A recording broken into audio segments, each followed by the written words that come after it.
This is a certified course, and at the end of today's session, you will be able to download your certificate. So I encourage you to stay with us throughout the program. We look forward to an engaging and insightful discussion. To set the tone, it's my pleasure to introduce our convener, Dr. Monica Singh, a trailblazer in the field of reproductive medicine. She currently serves as president-elect in Bhopal Ops and Gynae Society, national executive member ISAR from 24 to 27. She's also convener behind impactful academic initiatives such as ISAR Perfection Series, the Foxy Symbiosis Series, and the Synergy Academic Club. So Thank you, please Priyanka. join. Yeah, we can proceed. Over to you, Monica, ma'am. Yeah. So can we start the screen sharing? Yeah. At the outset, I welcome all dignitaries to ISAR Perfection Fertisphere 5.0. 5.0 stands for the fifth episode, and we have been doing it consistently for the last 5 months with ISAR. We are very, very thankful to ISAR and President Amit Patki sir and Secretary General Dr. Asha Bakshi ma'am to have given us this opportunity to showcase some of the best speakers, intellectuals, and researchers in the field of ART in front of the niche audience who wants to watch them speak and learn from their practical experience from the comfort of their home. As we know, nowadays physical conferences are difficult to attend, and everyone cannot reach at the conference time at the correct time. And even I've seen after reaching and changing two flights and traveling for hours, by the time we reach, we might miss the talk that we want to listen to. And sometimes we just are too tired to even receive and imbibe all the information which is coming from the speakers on stage. So this is a good way to learn. COVID has given us a lot of webinars, and now webinars have become more focused, so everyone does not attend every webinar. You have your topics of interest where you can save the webinar you want to attend. And the best thing about Perfection series is that all these episodes are recorded on YouTube and downloaded there. So whenever you want to watch later or you have missed a particular episode, you can always go to the YouTube channel and watch that episode. Thank you so much for joining us today. Can we Ma'am, have the ma'am, screen? sorry to interrupt you. I think the slides are not correctly visible. Anmol, I'd request you to stop and reshare, please. Yeah, please, Anmol, you start the full screen now. And the audio, please.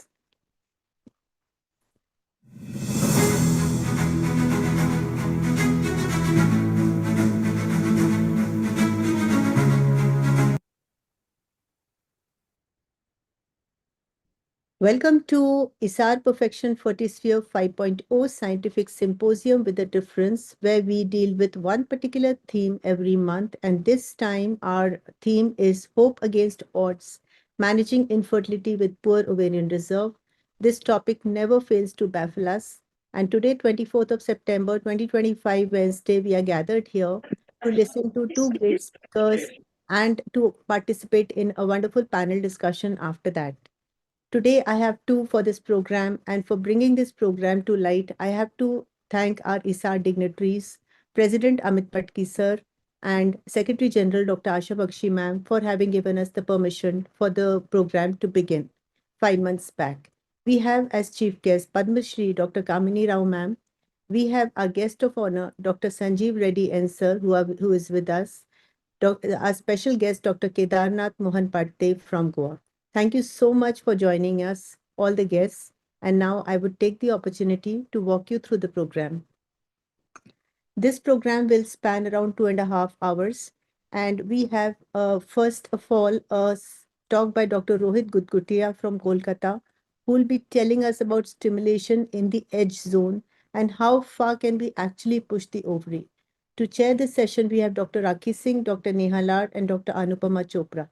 Next, we walk you through the adjuvants in poor ovarian response, whether there is evidence behind it, whether there is hope, or is it just hype, by Dr. Sankalp Singh from Indore. This session will be chaired by Dr. Neeraj Kumar Khare, Dr. Nitin Lad, and Dr. Jyoti Budi. After this, we have a panel discussion by my own co-conveners, Dr. Neelam Bise and Dr. Garima Sharma, in which the experts are myself and Dr. Varsha Samson Roy. We've kept an embryologist here, senior embryologist, so that she can share with us the difficulties faced when the number of eggs retrieved are less, and still we have to give a favorable outcome to the patient who expects a lot from every clinic. We have a galaxy of panelists over here, drawn from every part of the country, and who are all proud Isarians. So now, Anmol, I would like you to please display the CV of our president.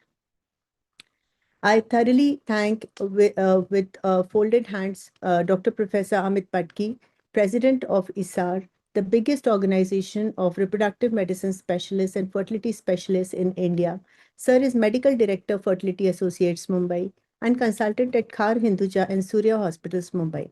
Sir is President ISAR, Country Representative Aspire, Governing Council Member ICOG, Vice Chair MSR, Chair West Zone RCOG, and President has been President Mumbai Obsgyne Society. With a number of publications in national international journals, more than 100 book chapters, edited 3 books, has got 2 international patents in infertility and stem cell research, and is a renowned TEDx speaker. Dr. Purva, I would request you to please call Sir, and if you can please make a phone call to Kamini ma'am also. I'll do Yes. that, ma'am.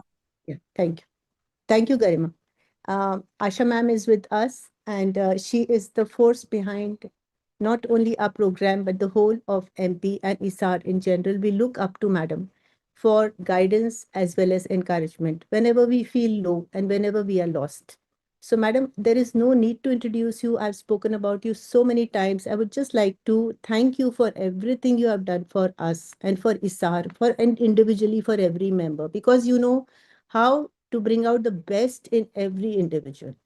For Asha ma'am, everyone is important, and she gives that importance to everyone, and we can perceive it, madam. You will take ISAR to great heights in your tenure as uh, Secretary General, later Vice President, as well as the President of ISAR. Over to you, madam. Madam, please unmute. Madam, please unmute. Thank you, Monica, for the great introduction and the good wishes also.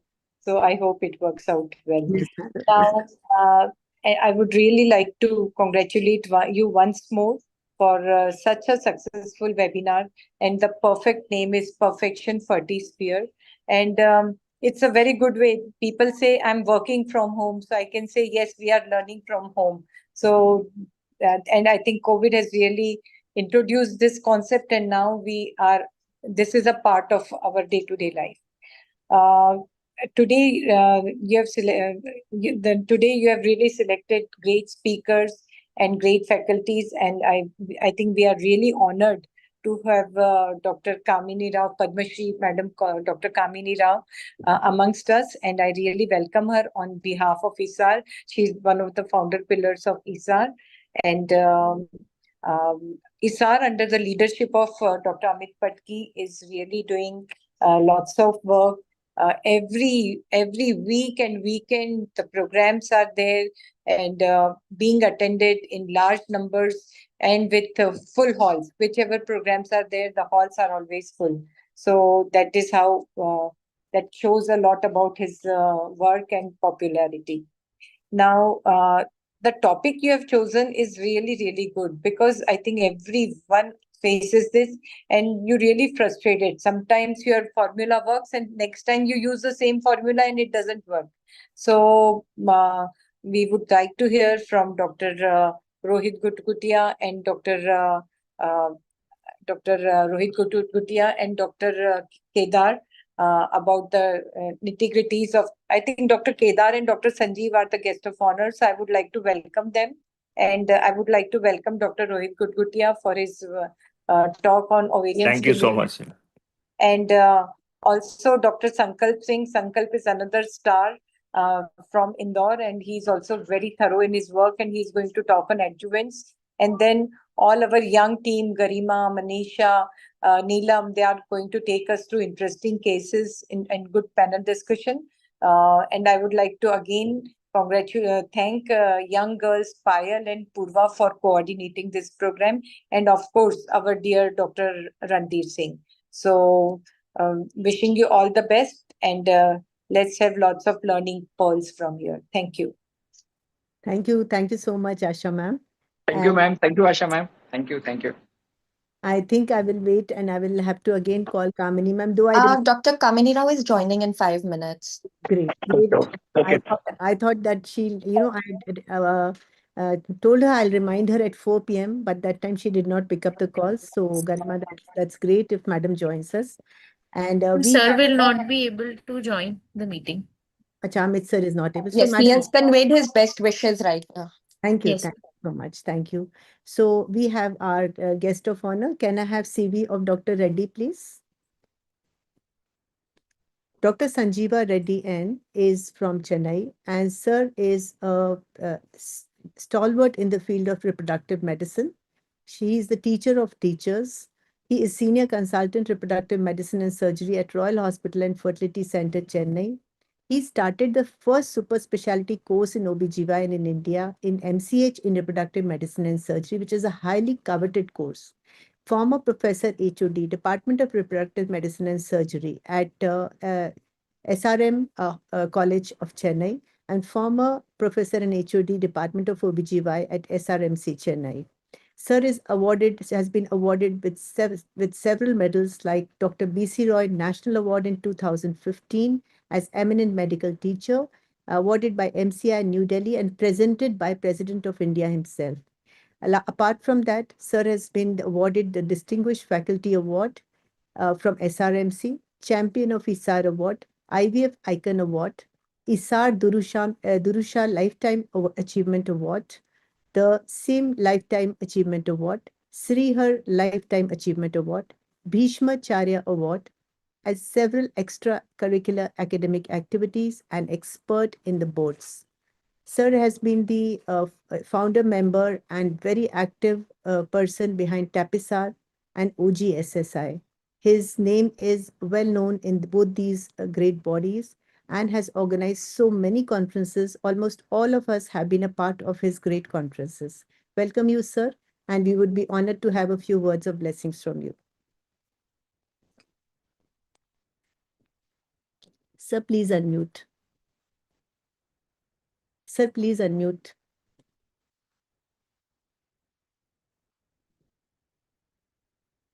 Sir, not able to hear, sir.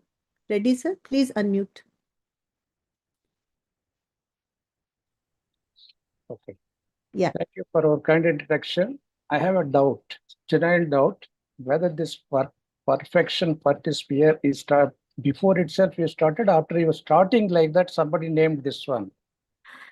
No, no, actually, I coined the word perfection on my own, sir. And then this was a series which was ISAR Perfection series. We continued for around 18 months. And then there was a gap. And then we started with another format of Fertisphere after a gap of 6 months, sir.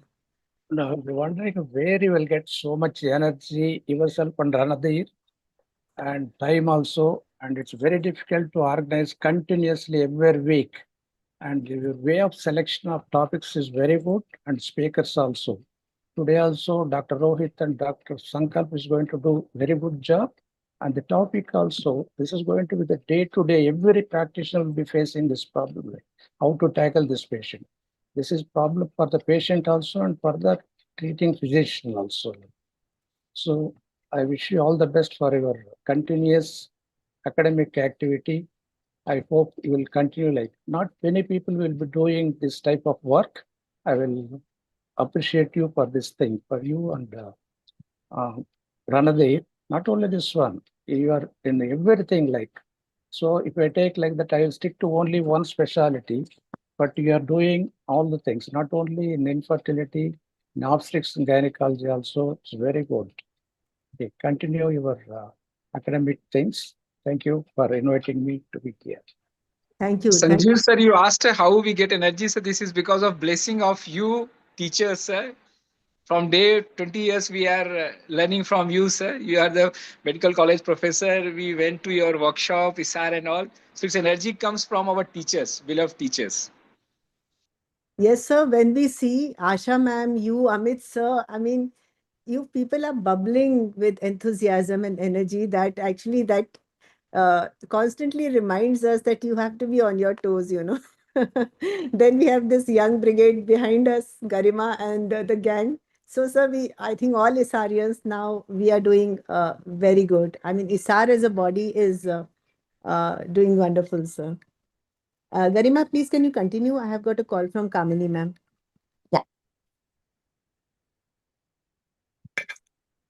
Can we have the next slide? Our special guest today is Dr. Kedarnath Mohan Parthe from Goa.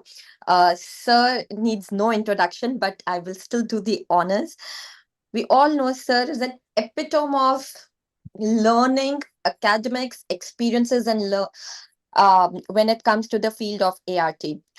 Sir has done his uh, has the credit of first test tube baby of Goa in 2001. He got the first best paper award for GMACon in 2013 for paper on genital prolapse. He invented the cruciate suture of Goa, an operation for rectogenital prolapse. Performed the Goa's first robotic surgery in February 2021. He's a collaborator for ICMR and Child Health. Uh, He's conceptualized One World in December 1979 for unification of world. Lifetime Achievement Award presented by the IMA Goa and UVA Goa.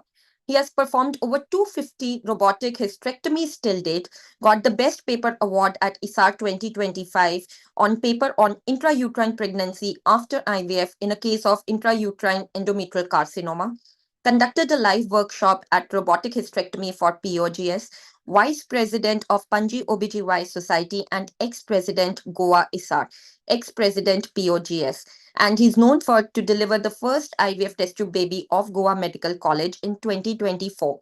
And recently, I had the privilege to meet Sir in one of the conclaves in Goa, and the best part of learning from Sir was the very strict protocols that he follows in his own setup. I welcome you, Sir, and we would like to have some words of wisdom from you.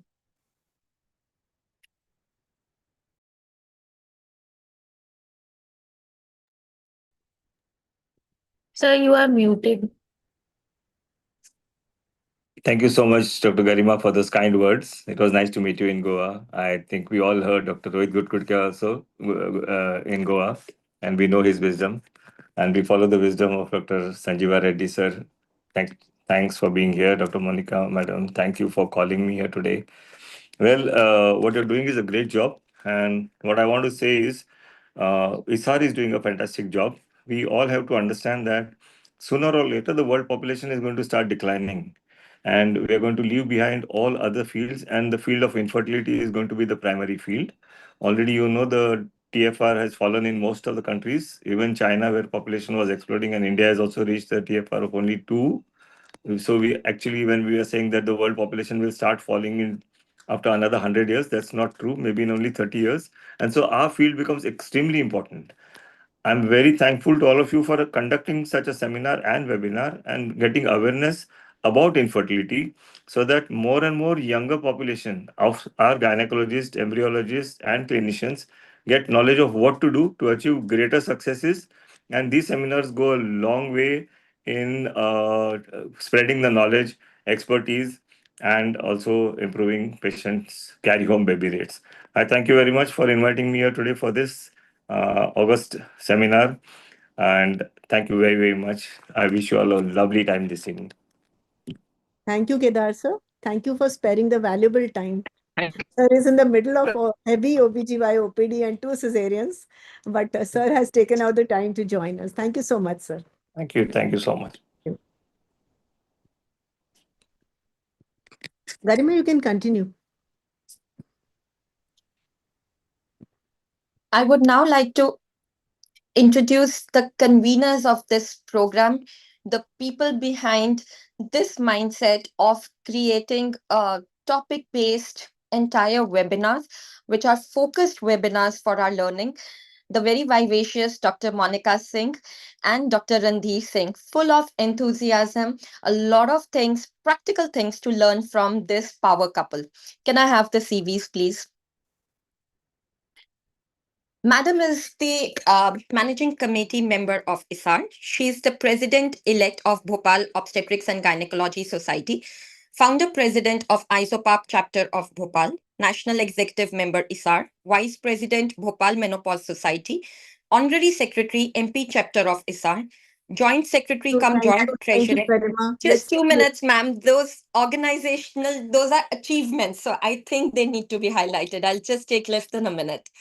Coordinator of Foxy Infertility Committee 2024 to 27, Founder Secretary of MP Chapter of IFS, past Joint Secretary, Secretary Vice President, Bhopal OBGY Society, past committee member, Foxy MDIP, and most important, somebody from whom you learn something new every time with new ideas and a lot of learning that I have had in last 5 months. Welcome, madam.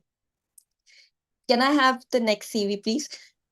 Equally enthusiastic, Dr. Randhir Singh, who's an SRI certified embryologist, director and head of embryology, Bhopal Fertility Endoscopy Surrogacy Center and ART Bank, organizing chairperson for the 27th annual ISAR conference, Bhopal, organizing secretary, ISAR Embryology, Bhopal.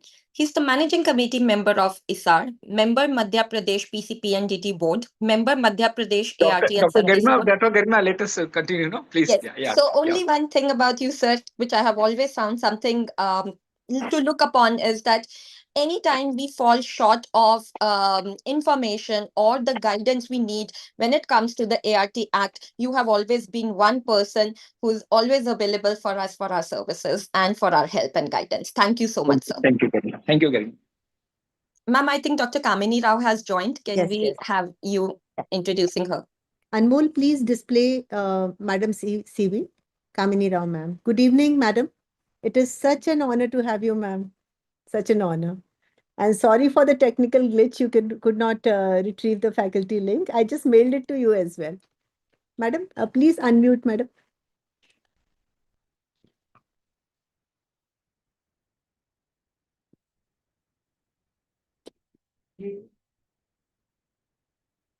It is. Yeah. Can you hear me? Yes, ma'am. Yes, ma'am. Yeah. Yes, ma'am.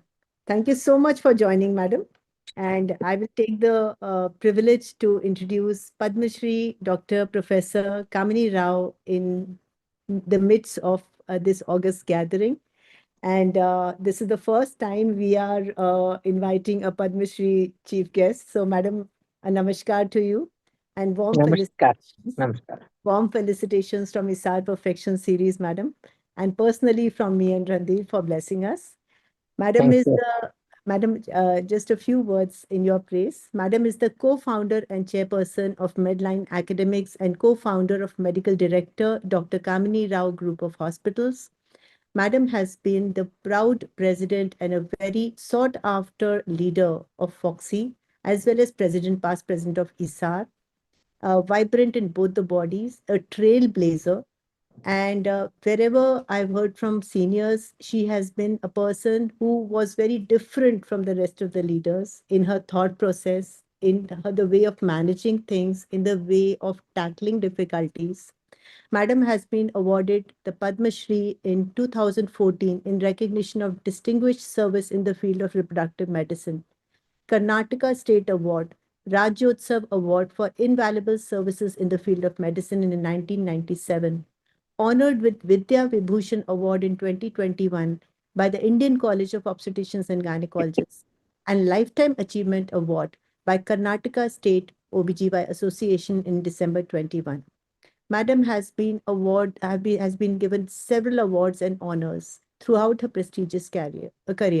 The National Best Medical Teacher Award from IMA in December 24. The Karnataka Healthcare Vaidya Ratna Award 24 for incredible excellent service in the field of healthcare, March 24. Honorary Doctorate for Doctorate of Science at the 54th Annual Convocation of the Bangalore University. Lifetime Achievement Award from ISAR. Lifetime Achievement Award from Foxy. Lifetime Achievement Award 22 for Outstanding Contribution to Embryology by Manipal Association of Clinical Embryologists. Honored with Karnataka Vaidya Ratna Award in 21. Kempegowda Award for Outstanding Services and Achievements in the Field of Medicine in 2018. BC Roy District Award from Shimoga District Unit of IME. Lifetime Achievement Award for IVF and Infertility Care from Times Health Excellence 2018. Lifetime Achievement Award in honor for dedicated service, contributions, and achievements in the field of obstetrics and gynecology in 2012. Honorary Fellowship of the International Academy of Human Reproduction based on contributions to the science of human reproduction and on recognized international prominence in May 21. Distinguished National Board of Examination Teacher Award by the Association of National Board Accredited Institutions and India's representative to the International Federation of Obstetrics and Gynecology, FIGO, the first lady representative from India and the first person from Karnataka. FIGO Award in recognition of women obstetricians gynecologists in Rome 2012. Madam has published the book called The Infertility Manual, 4th edition, edited Principles and Practice of Assisted Reproductive Technology, 3rd edition, and published more than 52 textbooks. We are so blessed to have you in our midst, Madam, and we would be honored to have words of blessings from you before we start this program. Monica, I thought you will go on and on and on, and I was almost going to sleep now. You know, with so many lifetime, I think it's about time the life is over. Huh? So, No, ma'am, you can receive twice as many awards and still your life will go on, ma'am. you know, and therefore, I would like to say that it is always a pleasure to have these kind of webinars because not everyone can attend conferences. One, of course, it can be financially a big burden and also for the travel and stay, but also because of the heavy practice and also the kind of commitments that doctors have. And these kind of webinars come in handy for everyone, and I find that these kind of webinars are now going into all places, nooks and corners, and we find that people who would not have had the blessings that now isar is giving because of its erudite speakers is now being possible across the country. And this is the beauty that I see of ISAR as well as Foxy doing these kind of webinars. Now, coming across to the subject of poor ovarian reserve, I think this subject has been dealt with in great detail. And the more you study, the less you know, and the more you have to study. So, the idea here is that it is still an enigma. Why is it that some women, you know, have a very poor ovarian reserve? And why is it that women, even at the age of 54, have a good reserve? It's very difficult to find out, though our Caucasian counterparts have periods and have a good reserve even at the age of 45 to 50, whereas in the tropical countries, we tend to lose our reserve much earlier and our monarchy also starts earlier. It's perhaps to do with the climate and the global warming and the nutrition and maybe a bit of everything. But having said this, there are so many markers. There are so many things where chrononutrition plays an important role. There is also the junk food that the same genetics that's also playing this thing. So whether there is a possibility of preempting or diagnosing early so that adequate precautions can be taken to make amends for this poor ovarian reserve so women can at least freeze their eggs before so that they don't have to go for third party reproduction. And I'm very happy that Monica and team are debating this with lectures and with panel discussions. And I'm sure there's going to be a feast of knowledge that is going to be shared among everyone in this particular webinar. And I wish this webinar all success. And I'm sure the participants here are going to gain as much knowledge as the speakers themselves. So I wish you all the best. And of course, may this conference keep getting bigger and bigger and the webinars as well. I thank HR and the webinar organizers for having given me this opportunity to speak to all of you today and hope this webinar all success. Thank you very much. Thank you. Thank you, Kamini ma'am. Thank you, Kamini ma'am. Yes, I'm just yes, Kamini ma'am Ranveer. because Of course, I yes, ma'am. remember you. Huh? Yes, ma'am. And you can see, if you can see the Bhopal, madam, the lake, because there was a meeting of PCP and DT here in the Bhopal. So I don't know Yes, whether you are able to see it. So it's Bhopal lake is yes, very I beautiful. can. I Yeah. can So, madam, your beautifully. blessings are always with there, and any academic without you cannot go. Thank you, ma'am. Thanks a lot. Always energetic, Ranveer. Yes, No, thank you. always the smile. It's very characteristic and pathognomonic. Yeah. Thank you. Take Thank you, care. ma'am. Okay. Thank you. Thank you, ma'am. God Thank you. bless. Yeah. Thank you. Okay. Take care. Bye. After having received abundant blessings from Madam and fully charged up, I pay acknowledgement to my co-conveners and the idea-giving girls behind this team. You can see these three beautiful ladies who are my strength and backbone, Dr. Garima Sharma, Dr. Manisha Vajpayee, and Dr. Neelam Bise, always giving us ideas for new programs, carrying it forward, and lending their hand whenever support is needed. They are all our managing committee members of Indian Society of Assisted Reproduction, from among so many who contest for this post. So congratulations, all of you. I would like to also acknowledge the efforts of the younger brigade. Can I have the CVs of Garima? She is from Mumbai and working in Eva Care plus fertility, as well as very active in ISAR as well as MSR, a gold medalist and a very, studious and high-ranking graduate, undergraduate, and postgraduate. So congratulations, Garima. Next, we move on to Dr. Manisha Bajpayee. She could not join us today because she's arranging a masterclass on male infertility in Udaipur as we speak. So she must be busy with the preparations. She is young as she seems. She is the HOD of the Embryology and Research Division of Pacific Medical College Hospital, Udaipur, and also the managing committee member of ISAR.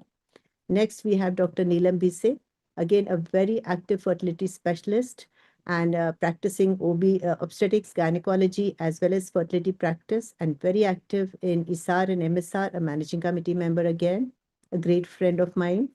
And we now introduce to you our coordinators for the evening. Dr. Payal Raghuvanshi is a budding fertility specialist from Bhopal. She's working in Nova Bhopal. Dr. Purva Bhatkur is assistant professor at Gandhi Medical College, Bhopal, the biggest government medical college in our city. And these are the girls who made this program possible. And despite so many family commitments and small children, they're always there. Thank you, Purva. Thank you, Payal. And now I hand over the program to Dr. Purva to start the first session. Thank you so much, ma'am. Now moving to our first session, that is on stimulation in the edge zone. How far can we push the ovary? To chair the session, we have Dr. Rakhi Singh, ma'am. Can I have the CV, ma'am?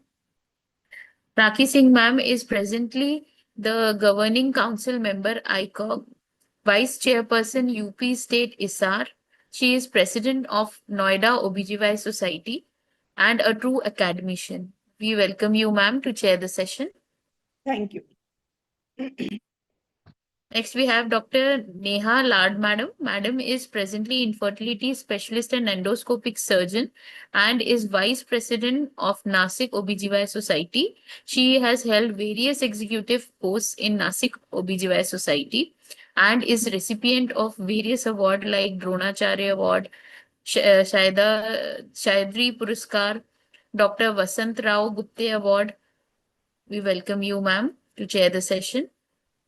Next, we have Dr. Anupama Chopra, madam. Madam is presently chairperson Punjab chapter ISAR. We welcome you, ma'am. Thank you. Now I hand over the session to our chairperson to introduce our speaker, Dr. Rohit Gudgutia, sir.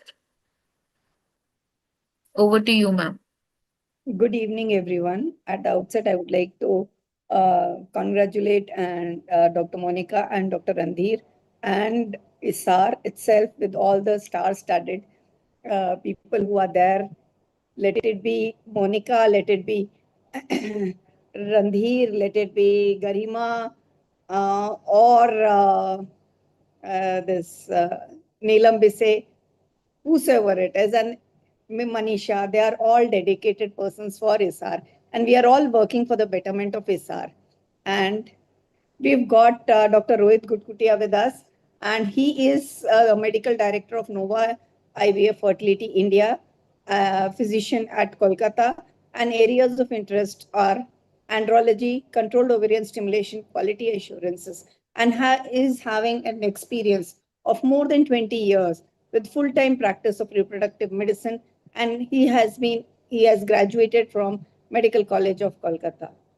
Over to you, Dr. Gudkutia, sir, for your talk. Hi, good evening. Can I share the screen?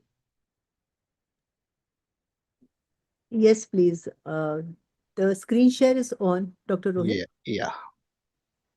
So is the slide visible now? Yes, it is. So perfunctory thank yous first. Dr. Rakhi, thank you for your kind introduction and also the other chairpersons. Also, Dr. Monica, Dr. Randhir, friends and co-travelers on the path to reproductive medicine practice for last so many years. Thank you for this great opportunity. It was so overwhelming and humbling to listen to Dr. Kamini Rao and also Kedar and Dr. Kedar and Dr. Sanjeeva Reddy. And these are the real doyens of reproductive medicine. And every time that they speak, you tend to learn so much from them. I will not take much of your time. I'll go directly into my topic. And the topic is in the context of POR, a poor ovarian responder. And I speak in context of that. The topic, the heading that has been given, a very creatively designed topic, is stimulation in the S zone. How far can we push the ovary? So before we really get into this stuff, let's understand how defining moments change our thinking process. One defining moment has always been how we have defined history before Christ and after Christ. So the birth of Jesus Christ was the defining moment in defining or deciding how we measure time. So everything before that is BC and everything after that is AD. I would say similar to that is the concept of Poseidon. I have purposely kept everything before Poseidon in oblivion today because I feel that with Poseidon we have understood the concept of POR, DOR so nicely that there's no point going back beyond or before Poseidon. Just for the people who are not initiated with the concept of Poseidon, so something like 7-8 years back, a bunch of leading reproductive medicine specialists got across and they suggested a group of responders who do not do well when given conventional ovarian stimulation. Now, these women or these clients make up almost 40-45% of our practice, believe me, and they have been further classified into 4 groups because that's how we approach them in our practice. What are these groups? You have a Poseidon group 1, where essentially the woman is young, less than 35 years old, and her ovarian markers are good. She has an antral follicle count of more than 5 and an AMH of more than 1.2. But when she is stimulated, she has an unexpected poor or a suboptimal response. Now, this poor or suboptimal response has been further subdivided into group 1A, where you end up with less than 4 oocytes, or a 1B, where you have 4 to 9 oocytes. Similarly, you have a Poseidon group 2, again with a good ovarian reserve, but here the women are more than 35 years and therefore they've been classified as older women. And you have a 2A where you have less than 4 oocytes and a 2B where you have 4 to 9 oocytes after conventional ovarian stimulation. Poseidon group 3 is a young woman less than 35 with manifest poor ovarian reserve pre-stimulation parameters, meaning her AMH is less than 1.2 nanogram per ml and her antral follicle count is less than 5. And then making up the rear is the Poseidon group 4, where the women are more than 35 and with poor ovarian reserve before stimulation, same AFC less than 5 and AMH less than 1.2. So this is how the poor responders in your clinic have been further classified into group 1, group 2, group 3 and group 4. And this classification or stratification has led to a paradigm shift in assessing and handling women with poor ovarian response. For today's agenda, I want to explain or go into some details about what is POR versus DOR. We will also then talk about a Poseidon-based management of POR versus a Poseidon-based management of DOR. Because ours is a world where new things keep coming up, I will mention some novelties and then we'll try and summarize for the audience. So first set of slides are on POR versus DOR. So poor ovarian response. So response meaning you have given conventional dose in women who have enough follicles, but for some reason you do not get adequate number of eggs.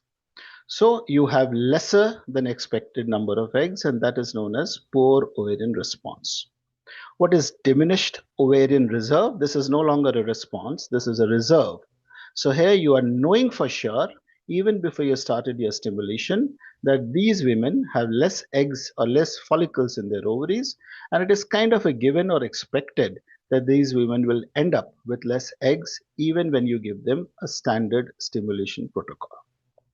Now, my contention here is that we need to differentiate very strictly and clearly between a POR and a DOR, and a POR is not the same as DOR. Throughout my slides, I'll try and make you understand, and this is my food for thought today. I'll try and make you understand that we have been interchangeably using POR and DOR, and that has led to a lot of confusion in our understanding of this very basic subject. So poor ovarian reserve is, or response is my submission today, seems to be largely a treatable aberration.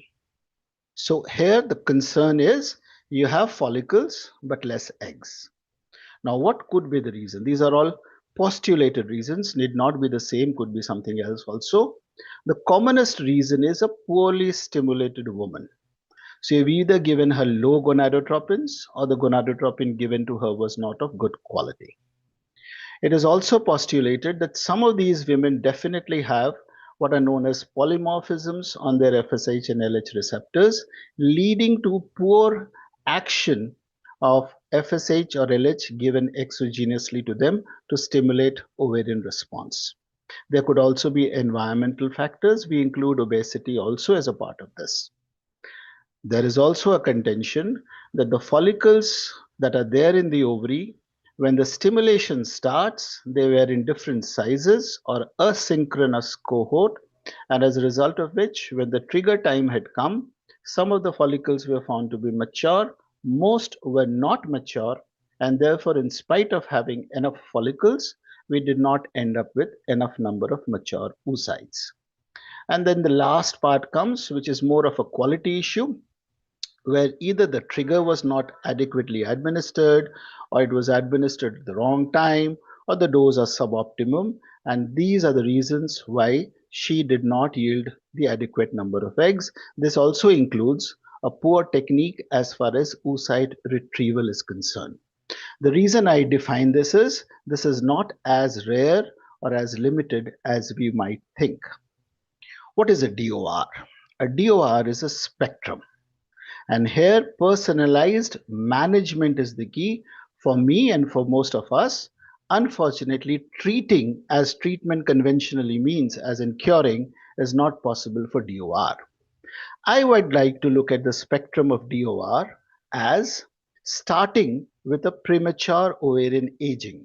Now, this was a term given by Norbert Gleicher around 7-8 years back, where he said that even though the woman may not have moved into the real condition of a DOR, her egg count is definitely lesser than what her chronological age would suggest. So her age specific FSH or AMH are not matching up, or we say age is it is inappropriate for her age. Maybe in these cases, an early and an aggressive approach in terms of fertility planning, in terms of oocyte preservation, and also in terms of an active IVF would help. This is a nomogram that I've placed in my slide, which kind of gives you an idea that maybe at the age of 30, you would expect an FSH value of somewhere around 7, and an AMH value of something around 2.5. This is just an indicator and does not mean much. Then you have the real DOR, which would maybe form the bulk of our practice, which is also to be looked at in the previous Bologna criteria, where there is definite information of a low reserve of selectable oocytes, and this unfortunately is an unchangeable status because we are sure that her egg count is low. Mostly you diagnose this because her age is more than 40, her AMH levels are between 0.5 and 1.1 nanogram, and when you do an ultrasound, her egg count is anywhere between 5 to 7. And then you have the extreme form, the primary ovarian insufficiency or premature ovarian failure, also known as menopause, where she is possibly amenorrheic for 4 months. Her estradiol levels have dipped, her FSH levels are now more than supraphysiological, and this is an indicator that ovarian function is largely stopped. Now, POI, it's my contention, should not be offered routine ovarian stimulation strategies.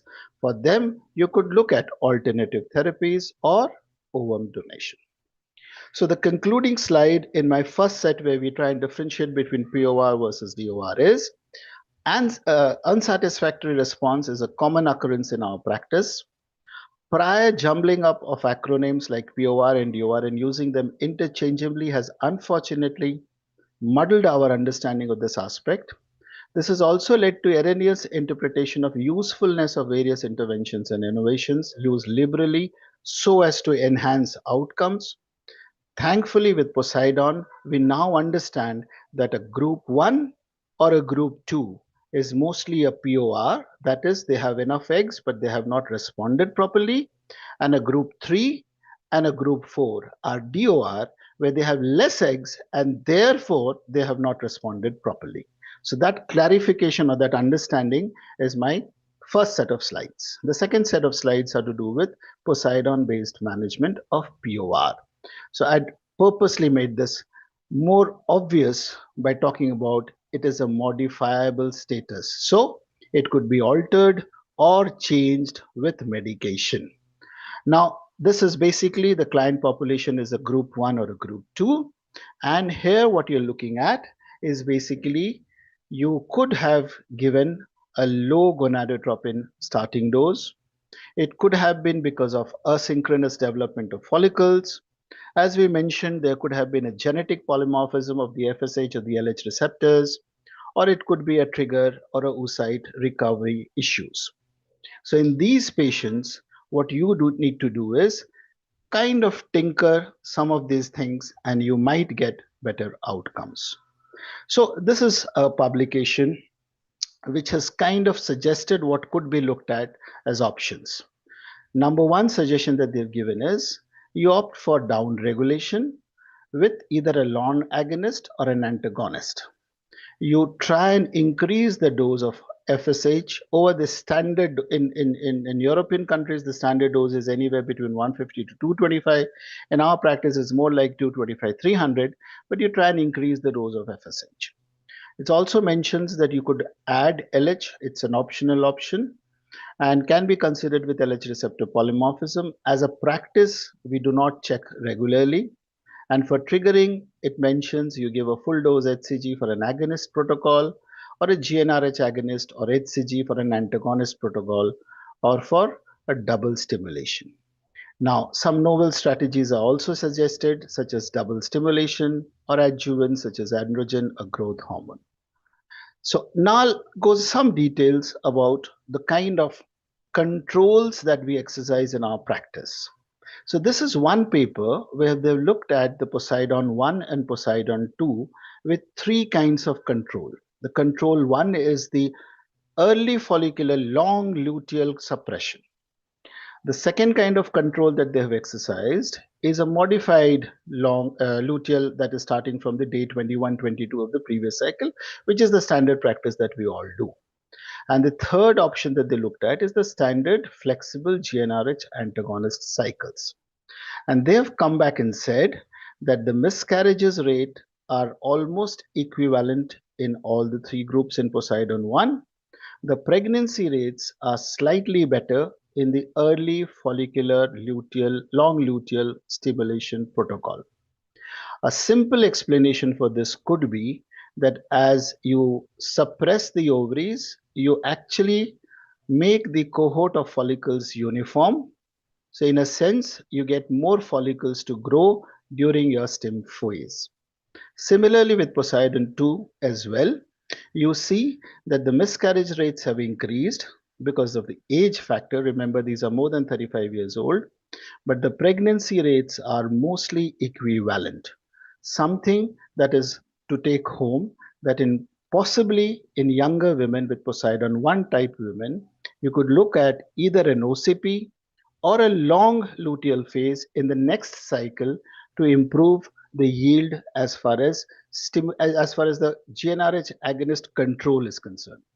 A similar paper, but this time they have compared a modified long gonadotropin releasing hormone agonist protocol with no down regulation. And here also they have looked at after matching and before matching. And here also they have looked and they have seen that the pregnancy rates are actually better in a long luteal phase protocol versus a non-down regulated protocol. So what they try to say is if you concordize the cohort before the start of the stimulation, then you get more follicles to play with and therefore a higher number of eggs when you actually stimulate them.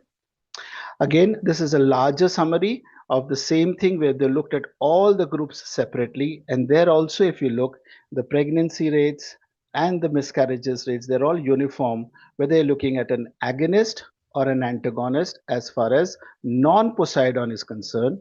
But the moment you move into the Poseidon groups, it seems that your pregnancy rates are better with the agonist cycle. Regarding the dosing and the type of gonadotropin. So here there's a publication by Sandro Estevas's group, and they say that between AMH of 1.2 and 2.97, which is essentially the bulk of our practice, and an AFC between 5 and 12, FSH dose increase on an index basis. That is, in a cycle, in the first cycle, without being aware that she has not done well in the previous cycle, only on a pre-stim basis. It does not decrease the risk of suboptimal response. So they are saying that when you start a cycle without her previous history of response and you go by your standard protocol, it does not decrease the risk of suboptimal response with your standard FSH. And by standard FSH, they've said anything less than 300. But there is a counter paper on this, and they're saying if the egg count is extremely low, that is between 1 to 3, then by increasing the dose of FSH, you would get one extra egg, and that translates into almost 25% higher pregnancy rates. So you have two such publications. A very good summary on this is with this paper where they talk of effect of dose adjustments in a subsequent cycle, because very often the Poseidon has been diagnosed in the first cycle and the patient has come to you for a second cycle. And here they have looked at, with the first cycle there was suboptimal response with a conventional ovarian stimulation. This is a European paper, and for them a conventional dose is 150. So now if you compare a dose of 150 with a dose of a flexible dose of anywhere between 150 to 300, a mean of 194, a median of 200, they've almost, of course, they've seen that you require more doses of FSH, higher IU requirement. The stimulation duration is the same, but the number of eggs retrieved is 2.5 more, and the pregnancy rates are also slightly higher. And they've made a predictive protocol here where they're saying that possibly the number of oocytes will keep increasing so long as you keep increasing the dose till 300. So this is learning by experience. When your first cycle with a standard dose of 150 has not worked, in group 1, group 2, you can look at increasing the dose in the subsequent cycle. Now this, so proud to say, is an Indian paper, is at least one of the authors is from India, Mohan Kamath, and is looked at 1,425 patients, and this is real world paper. So most of these patients have been stimulated as a go as you like kind of a method, where some patients have also been given 300 IU, and he reassures us that there is not much of a difference between a Poseidon and a non-Poseidon as far as miscarriages, clinical pregnancies, implantations, and fertilization rates are concerned, if the dose has been kept flexible and you have started with a reasonably high dose. So, in other words, I would dare say that in most cases of Poseidon 1 and Poseidon 2, it is either starting with a discordant cohort or giving a suboptimal FSH dosing, which is the reason why you do not end up with a good number of eggs. And these can largely be addressed when you start with a concordant cohort and your dosing is slightly more daring than your standard 150 in the range of 225 to 300, which establishes my theorem that Poseidon 1 and 2, which is the POR type, are largely treatable. This is also summarized by another publication from their group, and I'd like this concluding slide for this second group of slides for you to stay with you, is that how can you manage a Poseidon 1 and 2 by increasing dose of FSH, addition of LH if you feel like, dual triggering, synchronizing of cohort, they have given OCPs, and regarding androgens or adjuvants, DHEA, testosterone, growth hormone, they do not see any strong evidence. They have also mentioned that dual stimulation can be considered, but there is not enough data as far as Poseidon 1 and 2 are concerned. Now let's move to the slightly more difficult part, that is the Poseidon based management of DOR. So DOR is essentially somebody who has less eggs. And this is a group 3 or a group 4. If somebody has less eggs, you are saddled with that reality and you cannot change that. And therefore, remains a challenge to the clinician. Now here, the counseling changes. Here you try and isolate or identify one healthy embryo for a pregnancy, and you do not talk in terms of a success per attempt. Rather, you talk in terms of what would lead to success as number of attempts or number of eggs. So what they have given innovatively, the Poseidon group, is the ART calculator, where they look at the female age, they also look at the sperm source, and then they also talk about success for probabilities, and then they'll, based on the age and other data, they'll tell us as to how many eggs you need for what percentage of success. For example, if the lady is a 37-year-old and her partner is giving an ejaculate sample, then she needs about 11 mature oocytes for having an 80% chance of a live birth. If you have the similar kind of a data in a different way, if she has retrieved 7 eggs at the same age and her sample was testicular aspiration and not ejaculate, then for the same 80% success, for the same 7 eggs, she has 55% chance of a live birth. So this is another way of talking to your patients, counseling your patients. That's the way you try and understand, and you try and make them understand that maybe multiple cycles is what you need for success as far as DOR is concerned. You don't have a magic bullet where you can make them get pregnant with one attempt, whatever that you try. This is the algo that they have created, where they talk about if you want to start, you do an adjuvant. Post-adjuvant, then you start with 300 FSH, and then the protocol could be anything, long, antagonist, duo, we've already talked about it. And then based on the ART calculator, then you choose to do the transfer, or you keep on adding oocytes till you go for the single embryo transfer. I'll go back to the same slides that I showed you initially, that if you look at the long luteal versus the modified luteal versus the antagonist for Poseidon 3 and Poseidon 4, here you see that pregnancy rates are good in case you end up with a good embryo in a long luteal, but not so good in a modified luteal or an antagonist cycle in Poseidon group 3, whereas in group 4, everything is basically pretty poor, 13, 10, 10. So this again establishes that in a younger woman, if you have a good cohort, a concordant cohort of follicles, even if they are less in number, the quality is usually not compromised, and you have a decent pregnancy even with a single embryo. The same thing has been highlighted with a similar paper. Basically, the point to remember is younger women, even with lesser oocytes, tend to have a decent pregnancy rate. This is a kind of a good look, a review about how you manage a Poseidon 3 and 4. So they say versus natural and stimulated, definitely stimulated cycles do better. They are pretty positive about duostim. They say a duostim cycle would lead to around 20% pregnancy rate. That is, two stims will lead to 20% pregnancy rate. Regarding choice of gonadotropin, there's nothing new. We all know this. It's based on your confidence, availability, convenience, and costs. An FSH of 300 is good. Anything more does not work. Duostim, for again the uninitiated, is a protocol where we stimulate first in the follicular phase, then we give a gap of 4-5 days, and then we again stimulate in the immediate next phase, the luteal phase. We try and optimize the number of eggs available in a short time so that we are then able to perform a PGT, isolate or identify euploid embryo, and go for a transfer. What about adjuvants that were mentioned in the algorithm? So androgens, they were waiting for T transport. LH supplementation, they say may work, but not 75, 150 IU. Growth hormone, according to them, was still understudied. Regarding coenzyme Q10, they said it's promising. The good point is there is no or minimal side effect. The triggering agent, they have talked in some details. So instead of going for a standard vanilla, either agonist or HCG, they're saying you can look at dual triggering or double triggering.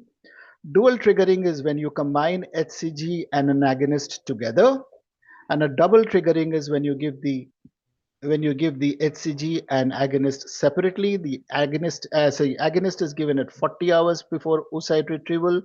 HCG is given 34 hours before retrieval. In both of these circumstances, the idea is to maximize the maturity of all the available follicles and also correct any subtle maturity defects and therefore increase the number of oocytes available. I'm digressing a little bit. I know the next talk is by Sankalp on adjuvants, but I really wanted to bring this POR versus DOR debate to the fore here. So please look at two papers, both published in 2023 and both from decently respected groups. So one group says that DHEA works for women undergoing IVF. The other group did the much hyped T transport trial, and they actually stopped the trial midway because they felt it does not increase pregnancy rates compared to placebo. So most of us would be confused. Why is it that two groups across the globe are coming with completely diametrically opposite views? Now please look at the highlighted part.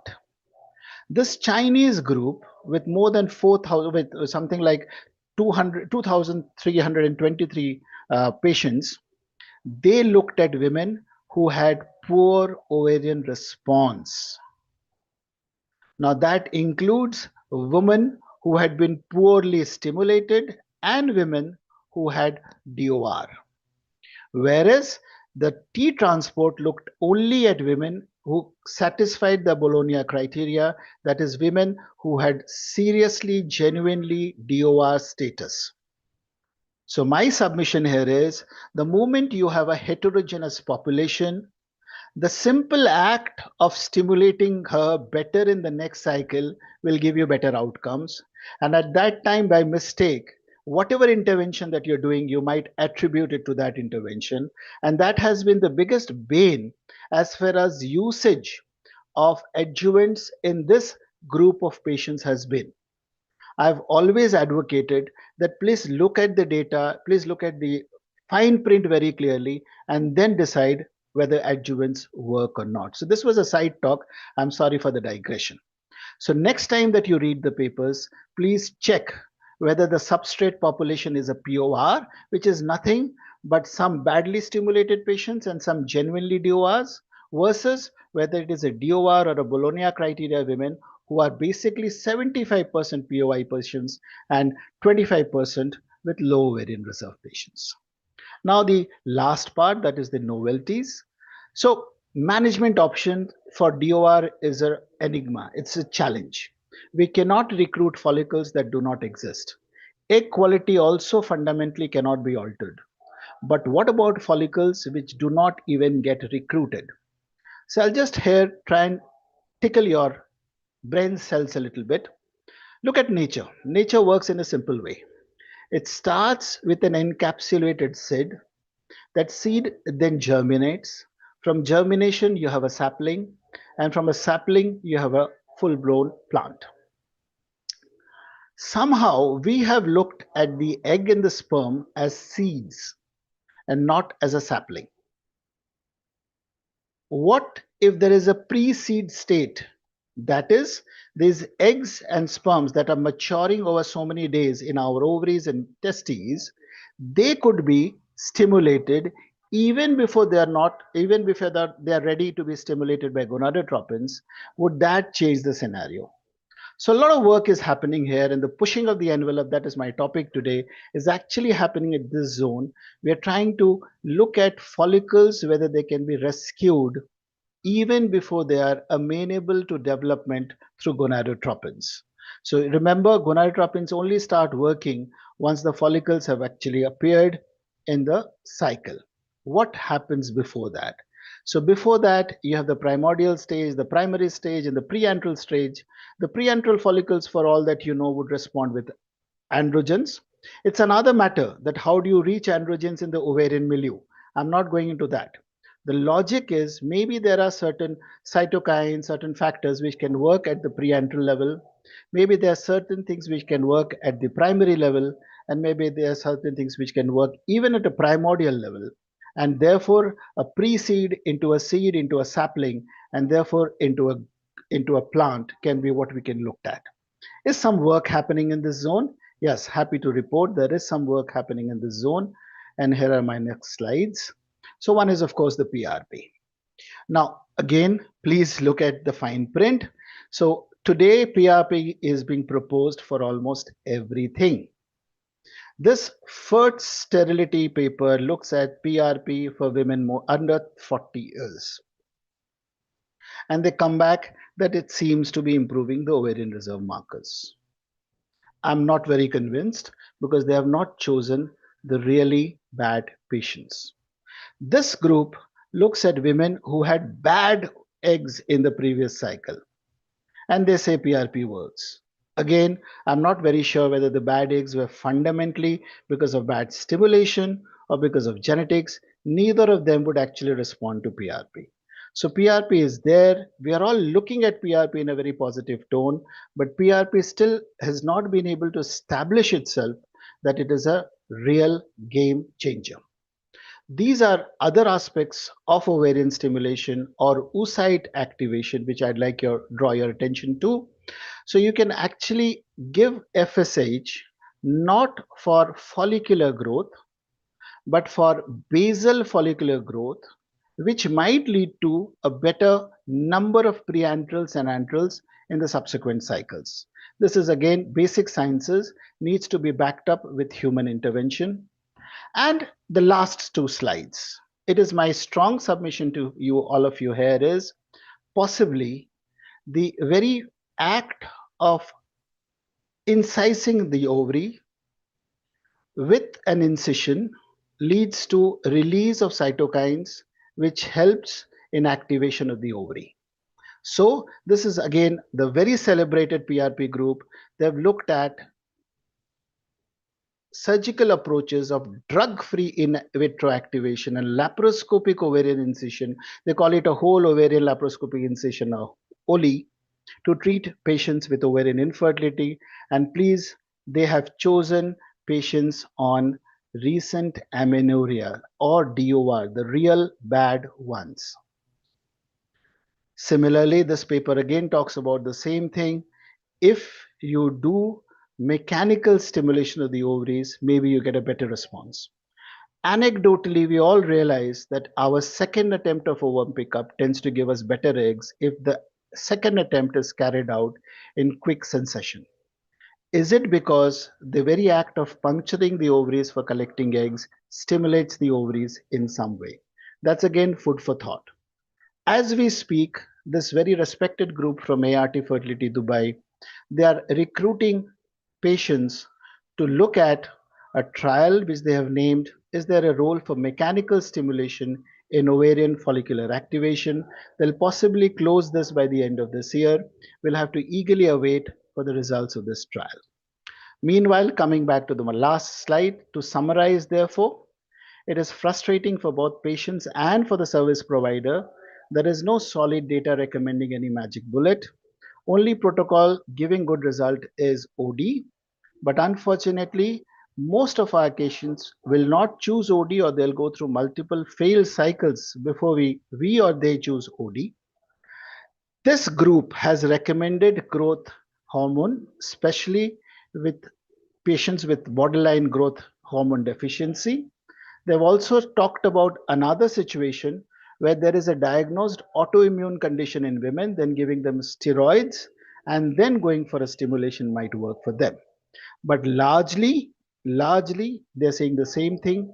We'll have to see whether a magic bullet ever comes around, whether be PRP or in vitro activation. My last slide of warning. As in other branches of reproductive medicine, DOR is beset with availability of adjuvants, friendly persuasion by influencers, including pharma companies. But it is imperative on us that empirical use of adjuvants be avoided till good quality evidence is available from well-designed studies, and our understanding of this fascinating aspect of human reproductive physiology is improved. Strong suggestion that once we start suggesting adjuvants to our patients other than what we know for sure, a control and a stimulation, we tend to make them think that there must be medication available for this very difficult to treat condition. Thank you for a patient hearing.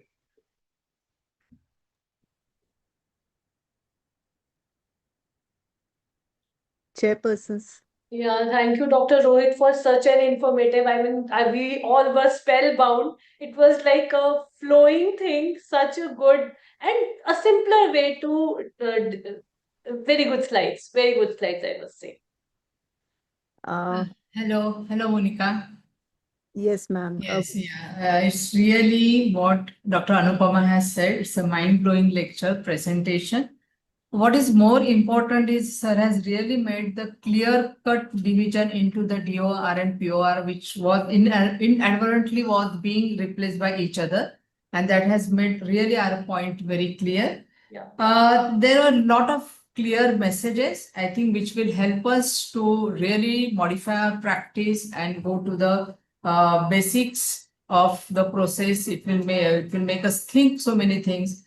And I think it will help us to improve our patient success rate. Thank you very much, sir, for a wonderful lecture. I had just one question. Like, if we are planning to use the mechanical stimulation for the ovaries, and if we want to simultaneously do the PRP, ovarian PRP, my doubt is if we do a PRP and then you cut the ovaries, will the PRP will spill out? So how we can do these two things at a time? Madam, to be very honest, I don't know the answer. By mechanical stimulation, what is being proposed is the simple act of incising the ovary helps. So when you're doing a PRP to inject something, actually you are still disrupting the cortex if you look at it that way. So maybe the whole process of PRP is whatever results it's yielding is because of the fact that a disruption of the cortex is happening. My argument against PRP always remains that PRP is injection of touristy cytokines into an alien environment. Whether they stay there and work is a question mark. By incising the ovary, you have cytokines which are inflammatory and healing cytokines, which may have a positive effect. So, which is why I feel, and this is fundamentally a personal opinion, I feel that the act of PRP, if it is yielding any benefit, it is because of the fact that you're actually puncturing the ovary to get into the ovary.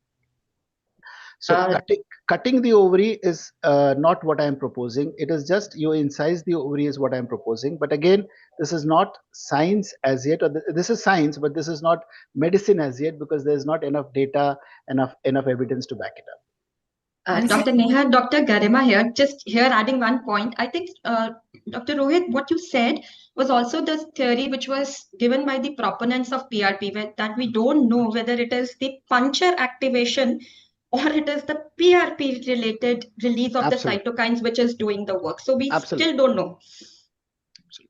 Agreed. Yeah, and regarding the cytokines, I would like to know how long these cytokines remain in the body. Exactly. Make it stimulate the ovary, because all the effects we say after 45, almost after 45 days, or we start stimulation after 45 days.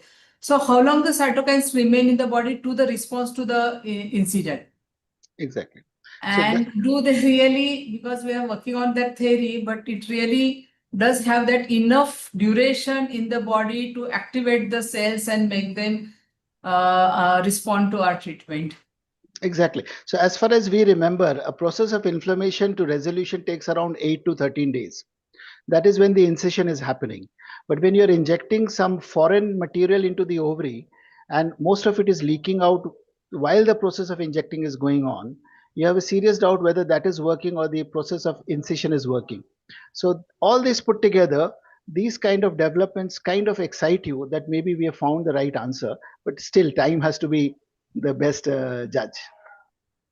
So, Dr. Rohit, I think if there are no more questions, I would like to have Thank you. few comments for your presentation. I don't think it was a clear-cut presentation. It was very tough.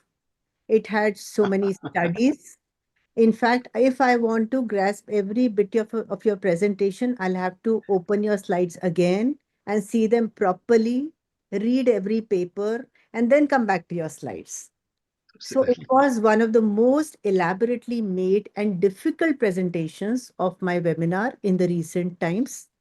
Along with that, you have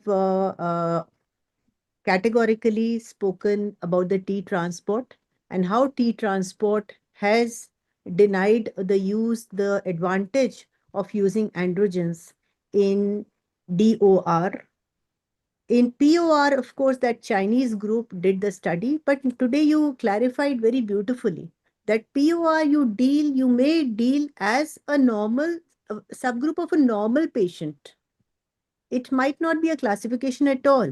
It is DOR you are worried about, and DOR you have to tackle, and then go to all those things like PRP.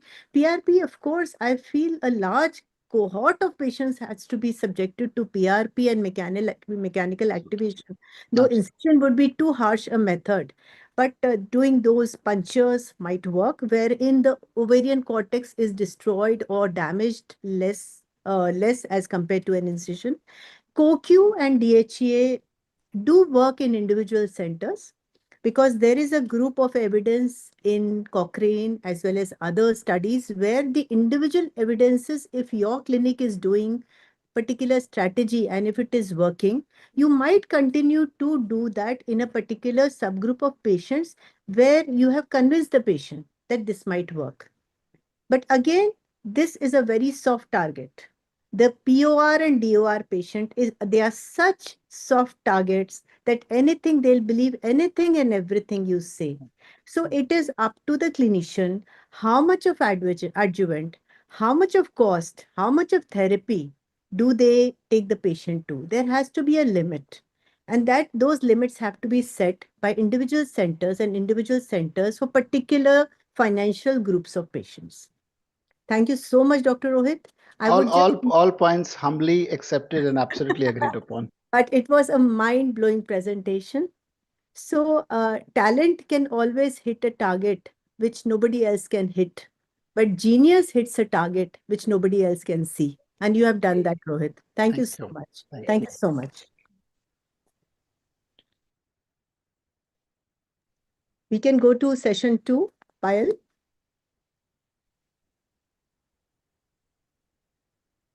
Am I audible? Good evening, everyone. Now, it is my pleasure to welcome you all to our next session, Adjuvants in Poor Ovarian Responders, Evidence, Hope or Hype. And I would like to call our chairpersons for this session. So our first chairperson is Dr. Neeraj Kumar Khare, sir. Can I have his CV?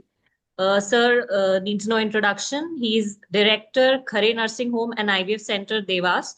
He's an expert and instructor of vaginal surgeries and pelvic reconstructive surgeries. He's an accomplished endoscopic and vaginal surgeon, and he has a very vast experience in infertility. I welcome you, sir. Our next chairperson is Dr. Nitin Lat, sir. He's director at Large Navjeevan Hospital and Embryology Training Center, Nashik. He's vice president, Nashik OBGY Society, and secretary, IFS Western Maharashtra chapter. And he has 29 years of experience in the field of infertility and has been awarded the Nashik Ratna Award in 2017. And he runs Foxy Recognized Center for the Basic and Advanced Infertility Training. I welcome you, sir.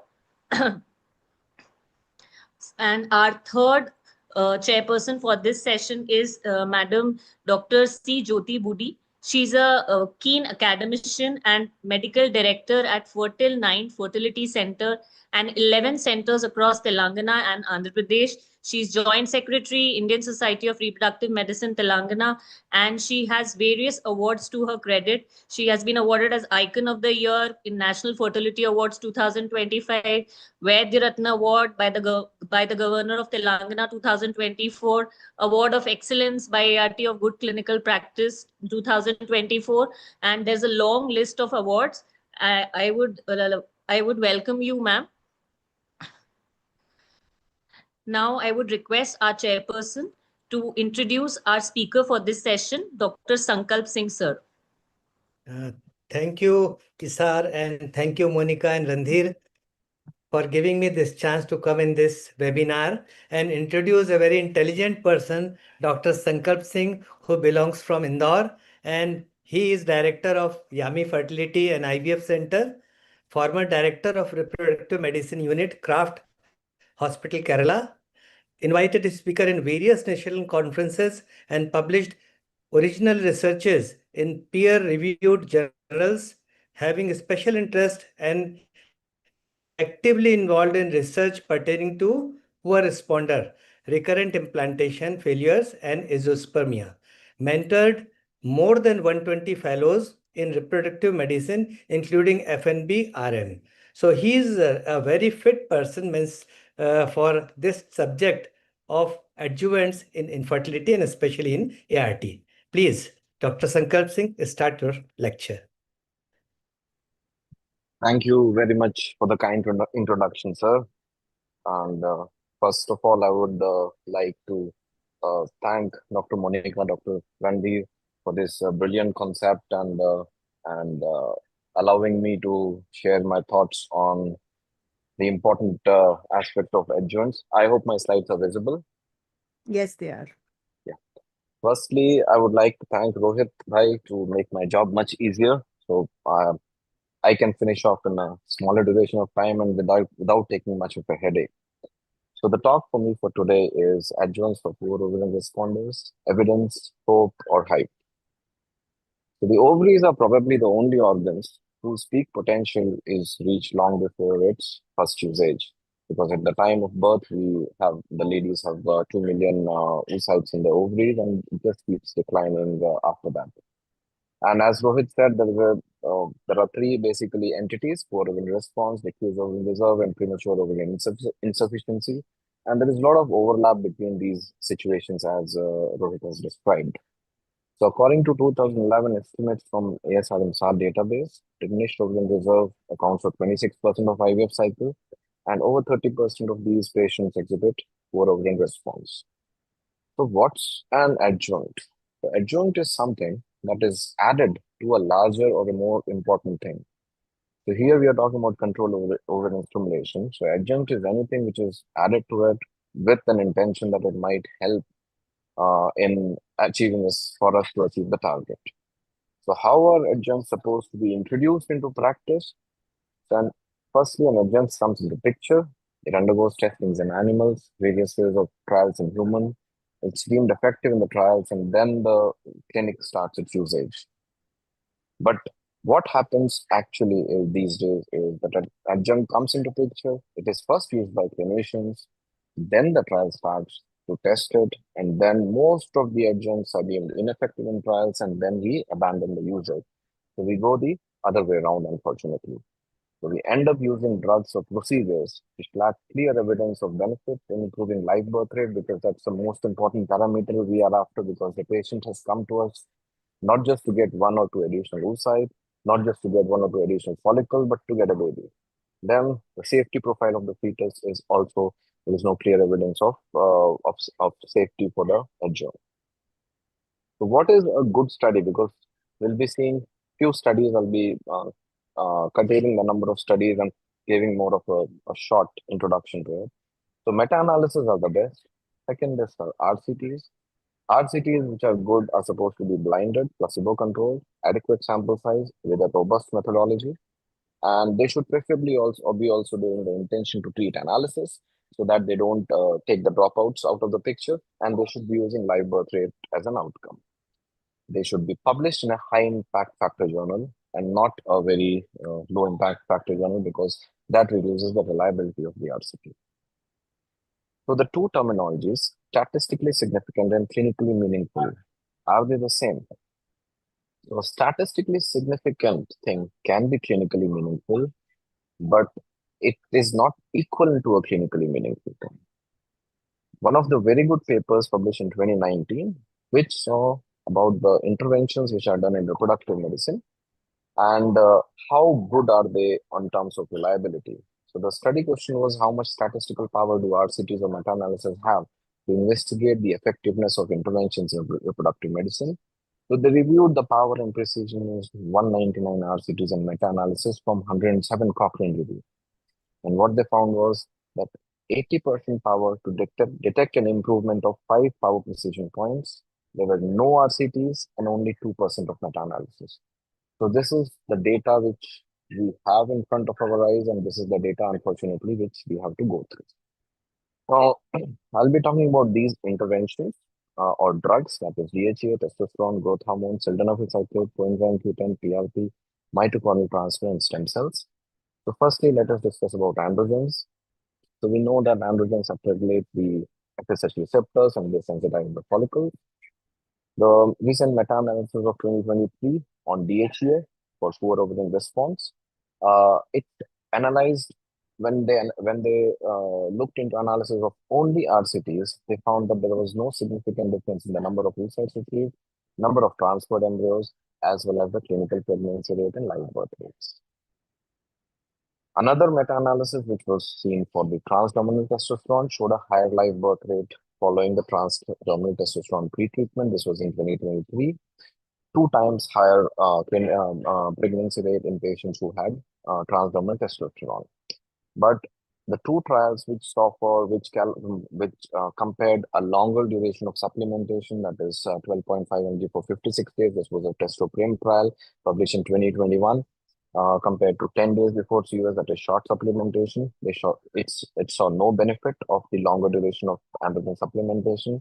Similarly, the T-transport trial, 290 women, 5.5 mg testosterone given for 2 months before CUS, thinking that it might help in during the follicular recruitment phase. Again, saw no benefit in the pregnancy rate. The Cochrane review in 2024 with 28 RCTs, more than 3,000 women, it said that pre-treatment with testosterone likely, so that's a very, very important thing, it likely improves, and pre-treatment with DHEA likely results in little to no difference in live birth or clinical pregnancy rates. Coming to growth hormone, why is growth hormone needed? What are the theories behind it? So it is supposedly a regulator of ovarian steroidogenesis, follicular development by increasing FSH receptor expression, and increases the bone marrow BBMP1 expression, which help in the oocyte maturation. There were 7 meta-analyses which were done. Out of that, the first 5 meta-analyses showed a good effect on the clinical pregnancy or the live birth rate, but only 4 of them had a decent, only 1 of them had a decent confidence interval. That was a 2017 meta-analysis. The remaining 2 meta-analyses showed no benefit.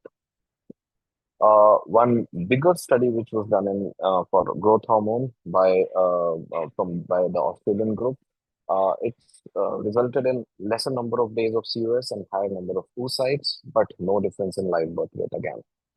And another study, which was again a bigger trial, which was having 240 women, the result showed again there was a higher number of oocyte retrieved and number of embryos, but no difference in the cumulative live birth rate. What about the Poseidon group? So one study in 2020 specifically saw in Poseidon group 3 and 4, and there was no benefit of having growth hormone in these patients. So why is this dichotomy that there are more oocytes but the same live birth rate? So the growth hormone may just recruit an oocyte that is poor in quality. So you might get more number, but it does not have the potential to give you a baby. That is, oocyte to baby conversion potential is very low for this particular oocyte, which was rescued just by giving growth hormone. The Cochrane review in 2021, when you see the poor, when they compared the study which was for poor responder by definition, there was a marginal benefit. So if you see the 95% confidence interval, it was just more than one. There was a marginal benefit, but when they saw the poor responder based on the previous response, there was no benefit in this population. Overall, they said that they showed that there is a benefit by adding growth hormone, but if you see the recent studies, which were in 2018 and 19, it showed no benefit. And they concluded by saying that there is an uncertain effect of live birth rate. So we should not just go on that particular odds ratio, but there is uncertain effect on live birth rate because the included trials were small with significant bias and imprecision about growth hormone. There are a lot of unanswered questions about growth hormone, like when to start, 4 to 6 weeks before COS, or previous luteal phase, or day 2 of the COS, or mid and late follicular phase. And then the dosage, because various studies have used 1, 2, 4, 7.5, 12, and 24 units. Coming to the third one, that is sildenafil citrate. Only one study, 60 women with previous low response, which included either less than equal to 3 dominant follicle or less than equal to 3 oocyte. So 50 mg sildenafil versus placebo from day 1, no difference in the number of follicles or oocytes retrieved. Coenzyme Q10, which is sort of not so new kid on the block, but comparatively new kid on the block. So network meta-analysis was published in 2020. Bologna poor responders only. Primary outcome was clinical pregnancy, not live birth rate. So what it showed was there was a benefit of adding COQ, that was one trial, and DHEA, which was 2 trials. A recent meta-analysis in 2024, which read about antioxidants and fertility in women with irregular aging. 666 women, 2.2 was the odds ratio, which was significant. P-value was very good.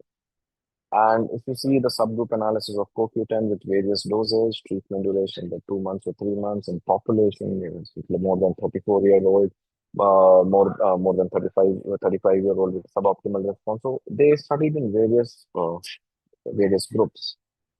So when I went into searching the details of these studies, because there were 6 studies, 2 studies, I could not find the full text article, 2 of them. One of them was an oral session, so it was not even a published paper. Second was a poster session, again, not a published paper. The last one, they had stopped the study was terminated because it was done for the patients who were undergoing the polar body biopsy so that they could see the aneuploidy rate, and because of safety concern, they had to terminate the study. Only one study was present as a full text article, which was 2018 study, which was done in Poseidon Group 3, and it showed similar cumulative clinical pregnancy rate as well as the live birth rate, whether you give or don't give it.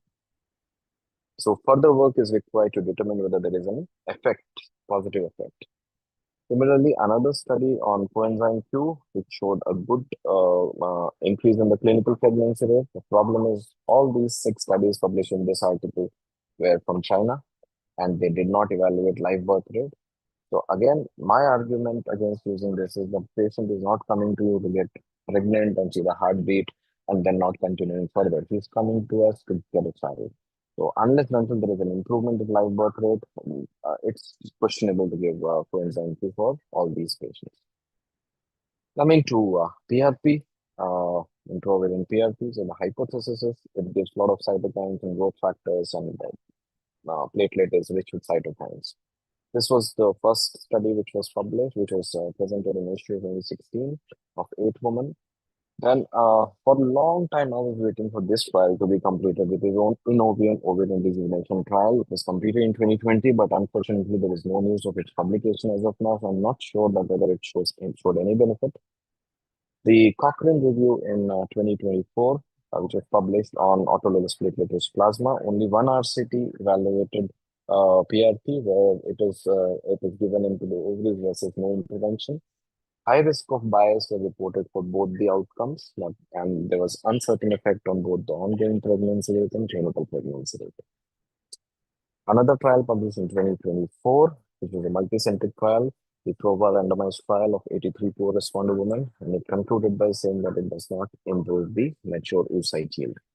Our group, when I was working in craft, we evaluated the effect of improving PRP and on the ovarian reserve parameters, and I presented that in 2020 online because issue was cancelled in that year because of COVID, and it showed no benefit of PRP on the ovarian reserve parameters. We followed up the patient for 3 months with monthly ANH, FSH, LH as estradiol and the AFC, and there was no benefit of it.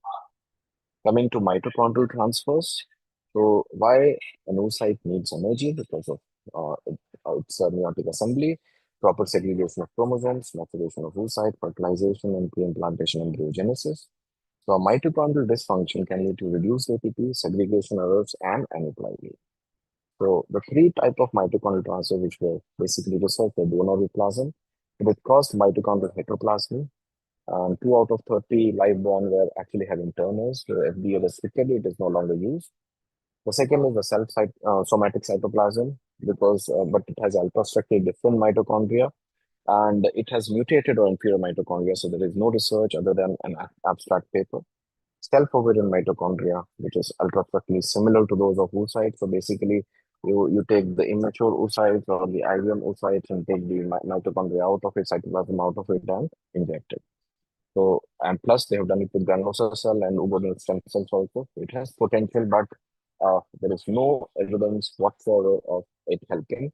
And there are a lot of ethical concerns with using it. Coming to stem cells, this was the first trial which was published in 2018 by the EV group from Italy. Observation study of 17 poor responders. And the main endpoint of giving the stem cell was clinical improvement of ovarian reserve test at the AFC and AMH, and they monitored up to 5 months. A number of M2s are decreased after ovarian stimulation. So what they did was they took the bone marrow from the stem cell from the bone marrow, and they injected it into the ovarian artery through the catheterization. They injected CD133 plus cells into one ovary, and the other ovary acted as a control. The criteria for a positive response was increase in AFC to more than equal to 3 follicles, and or increase in AMH of up to 2 standard deviation in 2 consecutive measurements. So what they found was that 81% of patients had ovarian reserve parameters improved in 4 weeks, but unfortunately, they have not come up with any concrete evidence about it. So it is still something which is very, very questionable to use. Then about ovarian fragmentation, which Rohit was also discussing, that is OFA, ovarian fragmentation for follicular activation or drug-free IVF. This was a randomized trial published in 2022. 34 women randomized, 16 to OFFA, done on only one side, and 18 control women. OFFA resulted in increase in AFC, but that did not modify the IVF outcome. Okay, and it is questionable. We were also discussing about the trans ovarian vaginal trauma. So what it does is it breaks the hyposignaling pathway. So hyposignaling pathway is a pathway which controls the size of each organ in the body, whether it is the reproductive organ or the other organs. So that because of that signals, the growth of that particular organ becomes controlled and just does not blast up growing everything. So in ovary, it is the hyposignaling pathways in the cortex, due to which it prevents a primordial follicle from becoming primary, secondary, and the preantral and antral follicles. So if you see, if the red thing is the ovary, the yellow thing is the hyposignaling pathway. So what this hypothesis, which was proposed way back in 2014, it suggested is that if you puncture the ovary from multiple sites, even without giving stimulation, you can theoretically break the hyposignaling pathway, and you can have the primordial follicle going into the next phase of the growth. But unfortunately, no trial is done on it for poor responders. But if you see the other way around, in PCOS, there are trials in which they have done the puncturing of the ovarian cortex transvaginally, and it has been found to break the hyposignaling pathway and allow a better growth of the follicle in patients who have an anovulatory PCOS. So as Rohit was saying, I totally agree with that, that repeated punctures of the ovary when we do in consecutive stimulation, it might help in getting more antral follicles for the coming months because of the breakage in the hyposignaling pathway. So this is the graph, the table from that particular study, but unfortunately, it was a hypothesis and it did not come into the as an RCT later on. It's a research modality. So coming to conclusion, I'll be concluding as per the traffic light score that is read with evidence of a clinical ineffectiveness. This is no benefit. The amber with a conflicting evidence of clinical effectiveness, and the green with evidence of clinical effectiveness as well as safety. So these were the interventions we started with.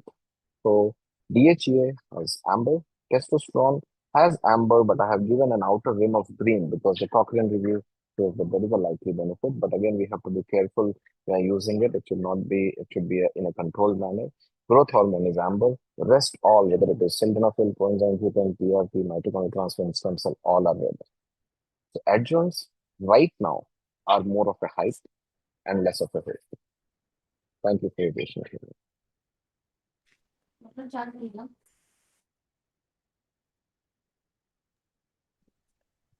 Chairpersons can comment. Neeraj sir, Jyoti. Madam Jyoti, I introduced. Jyoti can comment. Yeah, Nitin sir. So Dr. Sankalp's lecture has been very impactful, considering this is a challenging presentation, because whenever it comes to add-on, there are so many factors involving about add-on, putting all the evidence in perspective and telling the reason behind the add-ons and giving a scientific detail about the add-ons. Very great work, Dr. Sankalp. I really enjoyed your presentation. Lot of crisp and clear take-home message. Thank you. It is really was a nice way of ending your talk with giving a proper information that what is in red, what is in green, or what is in red green. So it is good way, and this will give impact to the minds of all listeners. Thank you very much. Thank you, sir. Dr. Sankalp, as as for the concluding remarks, I would always like to comment after good. Dr. Nitin sir to give a So comment. we enjoyed Dr. Rohit's talk, and your talk has again given us a lot of food for thought, because in his presentation, the big dog was looking at the tasty burger. So again, food for thought. And definitely, I would like to agree that I have tried growth hormone in so many patients because of, again, the hype and the hope. Hype and hope, both of them combine to cause the clinician to use a particular add-on. I did find growth of good quality, good looking follicles, but they did not tantamount to a proper good quality oocyte in the lab. So definitely, I think growth hormone must be acting on the granulosa cells, causing the fluid to accumulate in the follicular fluid, the granulosa cells to grow, but the quality of oocyte is dubious. So many studies now coming out from China. So there was one study which Dr. Rohit commented, wherein the Chinese researchers had studied a POR group and compared it with the DOR group of the Western counterparts. So it was a heterogeneous comparison. So I think with the amount of studies now coming in from China, we have to really now start thinking how seriously to continue taking them and which groups in China to actually follow. And even when we start browsing data, we find so many open access journals, so many journals we do not know the names, that sometimes and the best studies have got limited access. The best studies you really want to read, the latest, you cannot access except for the abstract, unless you are a subscriber. So that is a thing. And what I think, I'm a very small drop in this ocean, but I feel PRP is being used with lots of financial connotations all over maybe the world, but definitely in India. I was recently talking to a fertility specialist in Delhi. I will not name her, but they are in a corporate setup. They are injecting PRP into the endometrium for 50,000 rupees per setting. So this is the amount of financial implication of PRP, and it doesn't work. So I have seen people injecting into scalp, into endometrium, into ovary, every named tissue, and PRP is injected into it. It is so easy to make. Whenever a resource is easy to make, it is used, abused. And the evidence gets hidden behind the mask of easy availability. So Yes, ma'am, I agree. my prediction is within 3, 4, 5 years, this PRP will become extinct when people are convinced it doesn't work. But more to it, I think Neelam is already there with Monica. Ma'am, please stop talking because you have to conduct a panel. So thank you so much, Dr. Sankal, for that wonderful talk. Thank you, ma'am. And we start the third session. We have always. Ma'am, can we take one question? Just one. Sure. Please. Sir, I just wanted to know your experience. Are you using any adjuvant? I'm using testosterone supplementation, and that's the only thing which I'm using in poor responders. The other thing which, see, if you take my point of view, I think that what I have researched PRP. So what I think is that we are looking into we were targeting a wrong goalpost. I don't think PRP improves the egg numbers, but there is a there is a possibility of it improving the oocyte quality, the PRP. So I'm actually waiting for some studies which are more few well-designed studies, because now studies are starting focusing on the short-term stimulation, that is do PRP stimulate quickly rather than waiting for 2 or 3 months. So we were basically targeting the wrong place. So I am actually waiting for. I am little hopeful that PRP, it will not improve the egg number, but maybe there might be a scope of it giving us maybe an oocyte, which instead of say a 3% chance of converting into a baby, it might give us a 6% chance of converting or 5% chance for that particular lady. So that might make a practical difference for poor responders in the longer run, but we are far away from that because it's still at least 1 or 2 years before any such good trials are published. So as of now, the only thing which I would recommend is to try with androgens. Now, I have not put up few things which were like still controversial, because two researchers have come up with long-term usage of growth hormone, that is they've used for 2 months, and they have seen that yes, 2 months when you give it for a longer duration, there is a probability of getting more of a euploid blastocyst. They have checked the euploidy rates. Similarly, one trial it has specifically seen on the effect of GCSF on poor ovarian responders for to giving for 2 months. But those are like, I think that is too much of an overkill to do it, because when we don't have the evidence, I didn't want to show any of such study into the forum and a wrong message going through. But so we are not justified by using any of these things in present day, because nowadays everybody has patient have access to all the information from and people are actually going into chat GPT and getting the information. So it's very controversial and it's very risky to do such things. And I agree with what Dr. Monica has said. I have seen clinicians doing laparohysteroscopy and combining intraovarian as well as endometrial PRP even before the first IVF stimulation. And I was shocked when I saw that, but I don't know what to say. Okay, sir. We need more studies then. We have long been waiting to hear. Thank you.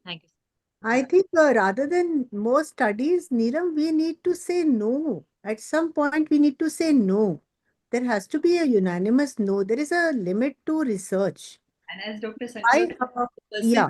mentioned the percentage, and if we talk to the patient in the percentage wise, they will actually, because they are wanting, as you say rightly, Dr. Monica Madam, that they will buy anything and everything which can work. So that is where our ethics come in role, where the percentage wise, if we talk that this is such a low percentage of success you might get, then the person is realistically oriented. I would like to slightly differ here that rather than blindly saying no, I think what is more important is knowing that the hope as of now is low, proper counseling about the realistic outcomes that's happening, and then taking the consensus of the patient and then going ahead with it, whether you really want to use an adjuvant or you don't want to use an adjuvant should be to a consideration. Karima, I what think I'm we have a not saying no. It was saying no to a particular intervention which has been consistently being, question marked, like PRP. How long? 1 year, 2 years, 3 years, 1 decade? How long will it take for us to reach a consensus? And now Cochrane has given consensus that PRP doesn't give good results or doesn't improve results, but still clinicians are using. Ma'am, So, at the end of the day, the hope is still there. We need better clinical research studies, and then we see. With that, we will. yeah, but the receiving end is the patient, no? Yeah, that's All what these studies, counseling. all these heterogeneous. But I think that I would just say one thing, that before using any intervention, we should ask that if this patient was our relative, our sister, would we be using it or not? And if the answer is yes, then go ahead and counsel the patient and use it. But if the answer is no, then I think we should avoid it. so it should undergo that typical PICO analysis. Could have Yep, come Yeah. versus scientific evidence and clinical and realistic counseling. And as Dr. Garima also said, that the hope and the evidence has to be put forth in front of the patient before we use the adjuvants. I think that is the take-home message from both the talks. We will move on to our next session. Thank you, Dr. Sankal. Thank you for a wonderful Thank talk. you, madam. Thank you, sir.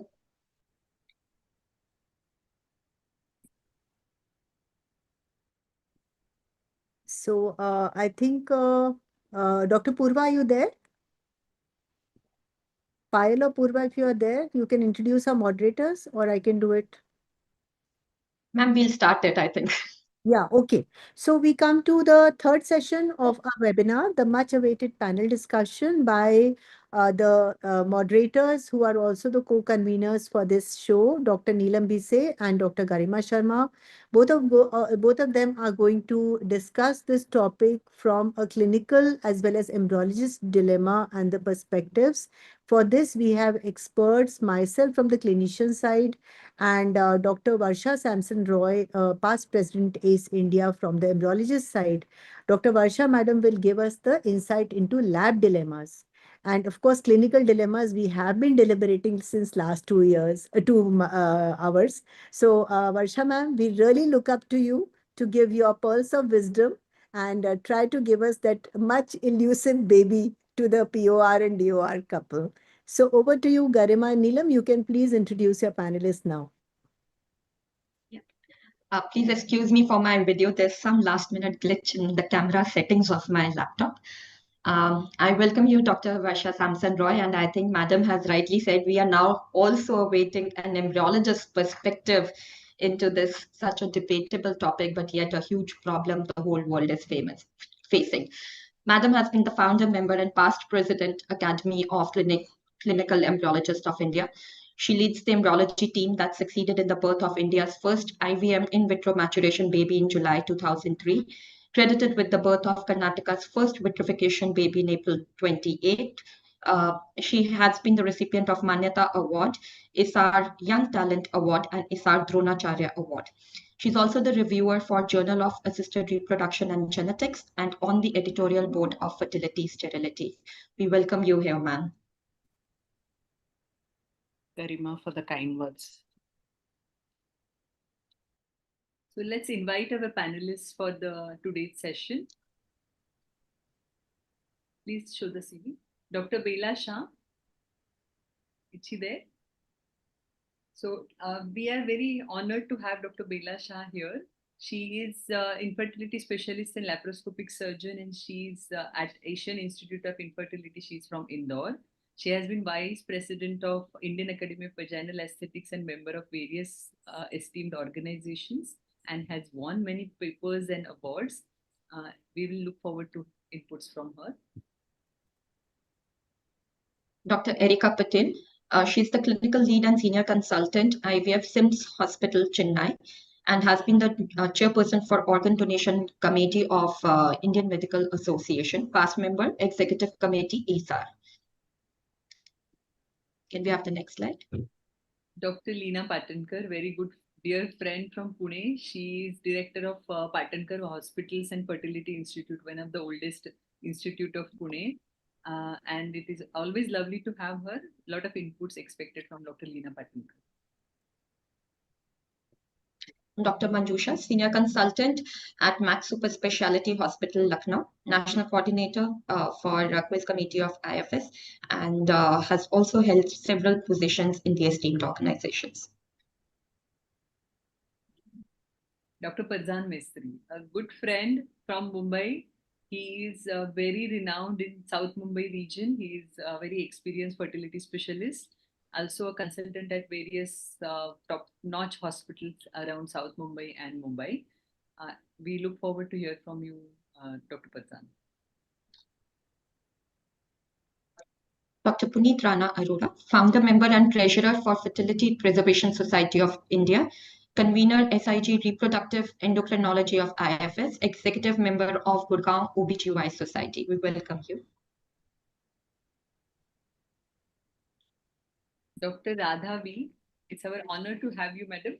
She's a professor and head of reproductive medicine and surgery, SRMS and RI Srihar.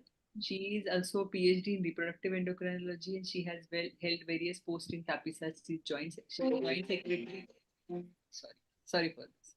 Joint secretary of TAPISA from 22 to 24. And she has been a speaker at various international and national conferences. Dr. Rajni Asthana, consultant obstetrician gynecologist IVF specialist, adolescent health counselor, practicing in Ahmedabad since last 24 years. Dear Dr. Samida Darvi Amle, she is director of Pune IVF and Fertility Institute in Pune. She is IVF consultant at Nagpur also.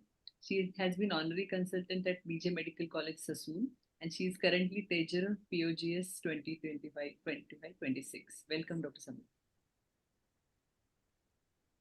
Dr. Siddesh Iyer, again a very close friend, an obstetrician, gynecologist, endoscopic surgeon practicing in Mumbai, who is the managing committee member of Mumbai Obs and Gynec Society.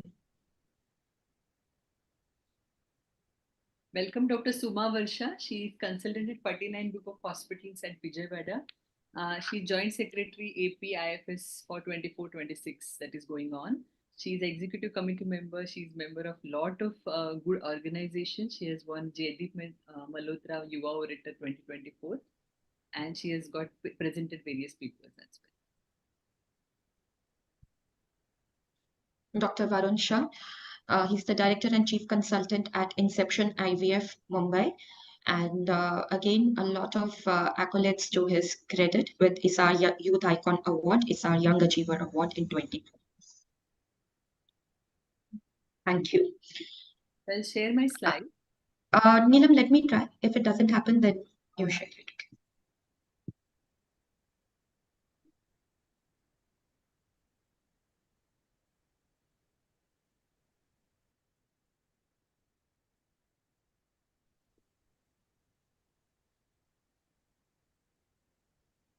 Can we see the slides? Yes, Garima. Okay. All good. So, before we go ahead, I think the stage is already set for our panel discussion. I would rather say I'm looking forward for heated debates over here rather than the panel discussion. Taking some wonderful messages from our previous talks. I think Dr. Kamini Rao said a beautiful thing when she said that when we try to dig in more, we find out that we know very little about this subject. Dr. Kedar very rightly said that the total fertility rate of the whole world is declining. And I think our Indian population, the South Asian population, managing POI, DOR, POR is becoming a huge challenge or a pandemic in the country. Dr. Rohit has already done all the clinical and the evidence-based work for our panel today, giving us some real insights into the management categories of the poor ovarian responder, poor ovarian reserve patient. And regarding adjuvants, I really liked Dr. Sankalp's slide of that yellow mark, red mark, green mark with only the testosterone gel still showing up some ray of hope. But at the end of the day, we all are clinicians and we have been seeing these patients in and out, and we are continuing to see this. And as clinicians and as embryologists, our ultimate goal, aim, and responsibility is towards giving one live birth to every couple. So, with this, I would first like to request all our panelists to switch on their cameras, excusing myself for technical reasons. We would be looking forward to, we now know all the evidences, the literature has been taught and talked about in last 2 hours. We are looking forward to what you do today in your clinical practice, because the patients are still coming and all of us are still doing something or the other when it comes to pre-treatments, the protocols, the triggers, the embryo transfer techniques, and the newer advances. Also, we would want you to have the answers crisp, and if it has been supported by the evidence, we are eager to hear about it. So I would like to begin the panel with one beautiful quote from Brian Tracy, one of my favorite ones, which says, "Commit yourself to lifelong learning. The most valuable asset you will ever have is your mind and what you put into it." Sorry, 1 minute, please. Is my slide moving? Now, yes. Yes. So this is a brief that what we are going to discuss about a little, now that we have a lot of knowledge, but we still have the insights from our panelists about what is the concept of, we are taking a broader term of diminished ovarian or a POR, I would say, which encompasses both the poor ovarian responders and the poor ovarian reserve. The concept, the classification, why do we need this classification? And then we have case-based scenarios focusing on you do real time when it comes to choosing a stimulation protocol and stimulation protocols as per the cadre you are dealing with, adjuvants, embryo pooling, trigger, role of regenerative medicine, role of PGT, and when to call for third party. Just a brief, we can never isolate poor ovarian reserve from the bigger problem. And the terms now diminished ovarian reserve have interchangeably been used with diminished ovarian response, poor ovarian reserve. And the management of low prognosis patients in ART represents a challenge for reproductive specialists. It's only the early detection and individualization of the treatment protocols is the possible way of optimizing the success rate. Before we start, I would first like to ask our experts, Dr. Monica and Dr. Varsha ma'am, in your clinical scenario nowadays, what is the incidence of this problem that you are facing on an average, and what are the other challenges that come with this? Varsha ma'am, would you like to comment first? Ma'am, you're muted. Ma'am, you're muted. Yeah. Yes, I think as an embryologist, this is definitely a very challenging scenario where ideally we would say that we've obtained probably less than 3 oocytes, and we're targeting to get in today's era single blastocyst, which in itself is a huge challenge. So one is to get the adequate number of mature oocytes. Today we are in an era where we do not have the privilege probably to getting more number of oocytes even in younger patients, and many of us would have witnessed this, that we see this issue of POR even in quite young patients. So as an embryologist, the number is something that is the first challenge we're looking at. How are we addressing it? Obviously, we would want more of the gametes or more of the oocytes, and embryo pooling. Oocyte pooling are the strategies we're looking at. The challenge in the laboratory is, of course, do we do a day 3 transfer? Do we take it to day 5? And I'm sure as panelists, we would be discussing these issues further on. And of course, the role of PGT when we are dealing with low numbers.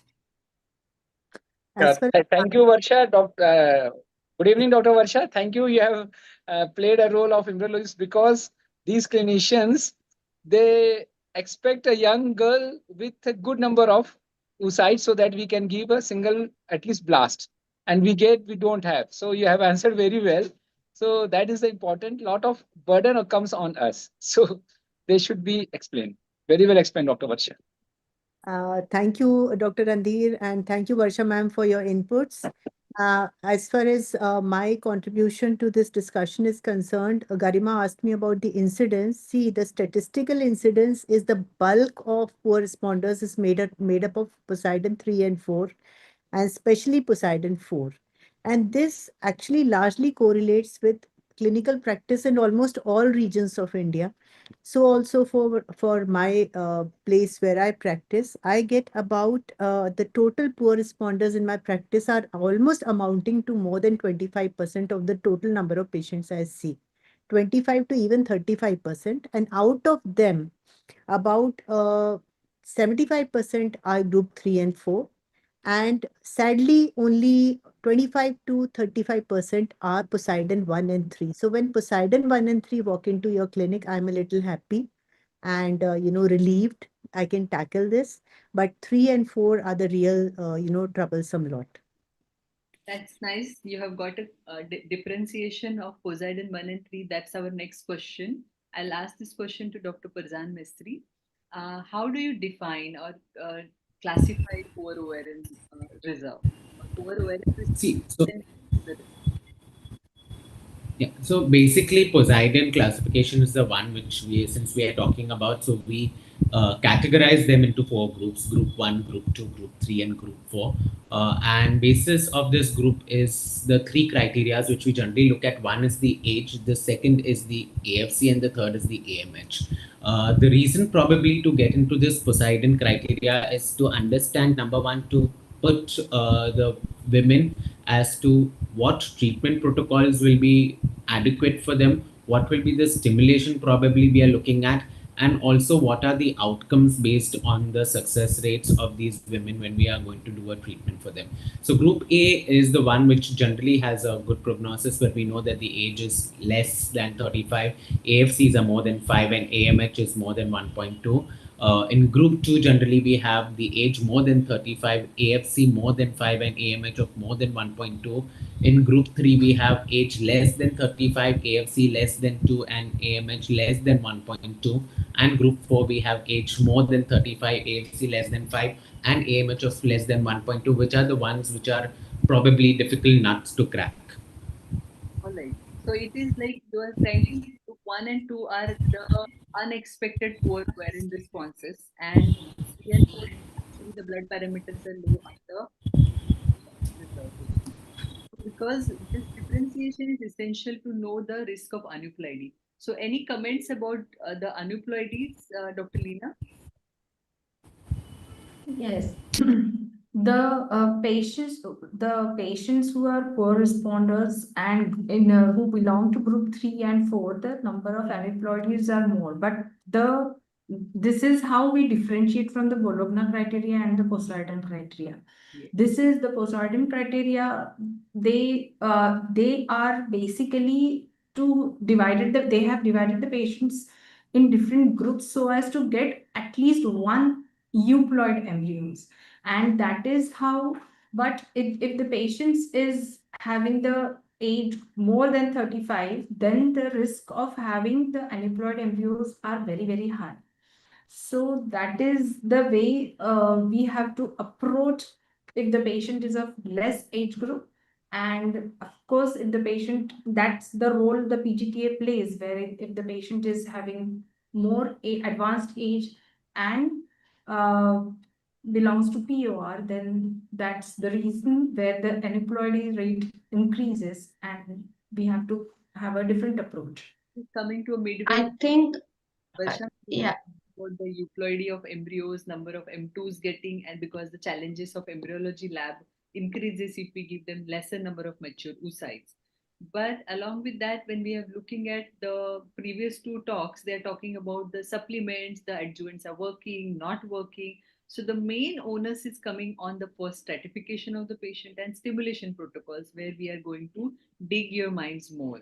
So I think we should move on to the next cases. Yeah.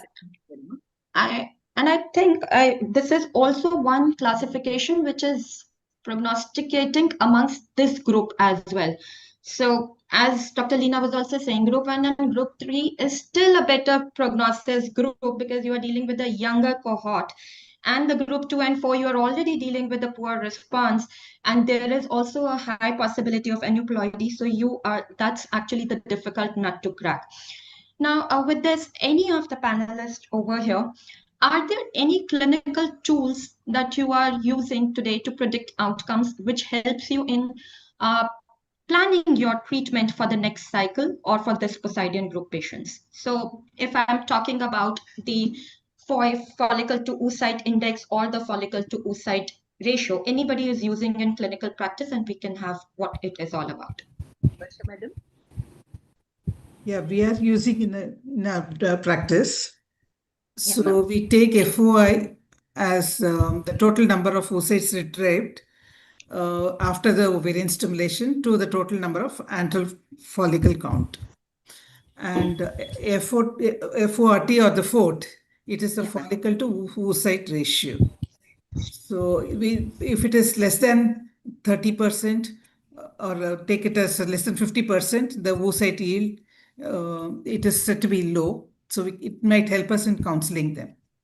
So, ma'am, technically, if I have to look at you from a clinician's perspective, if you get a low FOI, so basically I am talking about a Poseidon group 1 or 2, how does it clinically help you in making your management?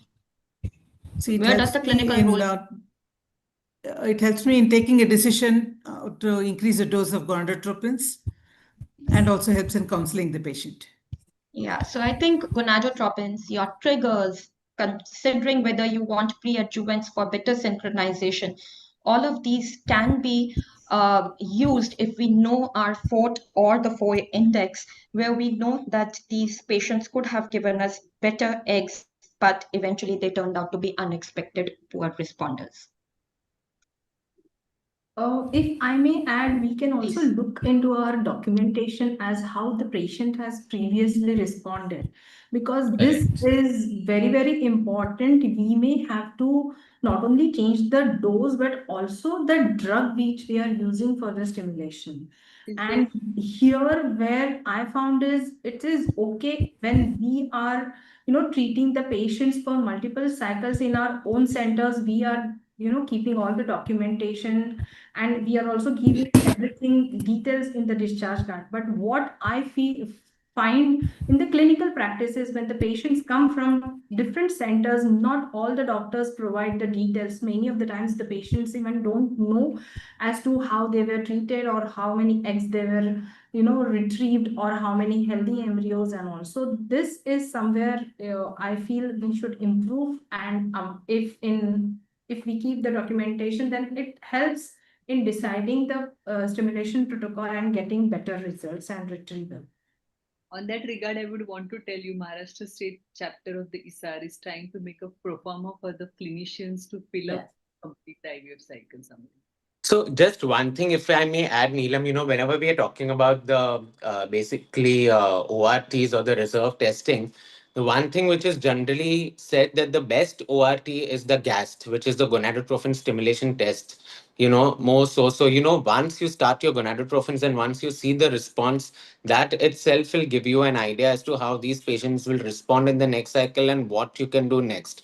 Maybe by changing the protocol, either from ANTAC to, your long protocol, or probably adding an LH. So that will give you a good enough idea to see in the next protocol. So whatever said and done, the gas to the gonadotrophin stimulation is still, I would consider, the best ORT, even more than that of your AMH and AFC. I think, Faizan, this was the very basis of also putting Bologna criteria when they said, even if 2 suboptimal responses puts the patient into that category of a poor ovarian responder and a poor ovarian response. So having said that, but I think what Dr. Lina was also saying, till the time At the end of the day, you have to give realistic expectation to the patient. So these surrogate markers we can't ignore, which is the patient's previous history of treatment, the age, the ovarian reserve test markers, her BMI, because these are also going to prognosticate what her likely outcome is, and they will also help you individualizing the treatment plan. Neelam, we can take the question. To the next question, because both of you are telling about the previous cycle response and gainst is the same thing which we are now putting in this case. We can see she is 32 years, she's trying for IVF. You can read the history. Most important factor is the AMH is 2.1. A follicle count seems good. Her rest of the things are okay. Can we go back? So now on her stimulation, she's been given REC FSH for 9 days. Her trigger was, at the trigger, there were 8 dominant follicles, more than 16 millimeters. So you can see this 9-day stimulation. She was given an RHCG trigger, and in this history, there are only 3 oocytes retrieved.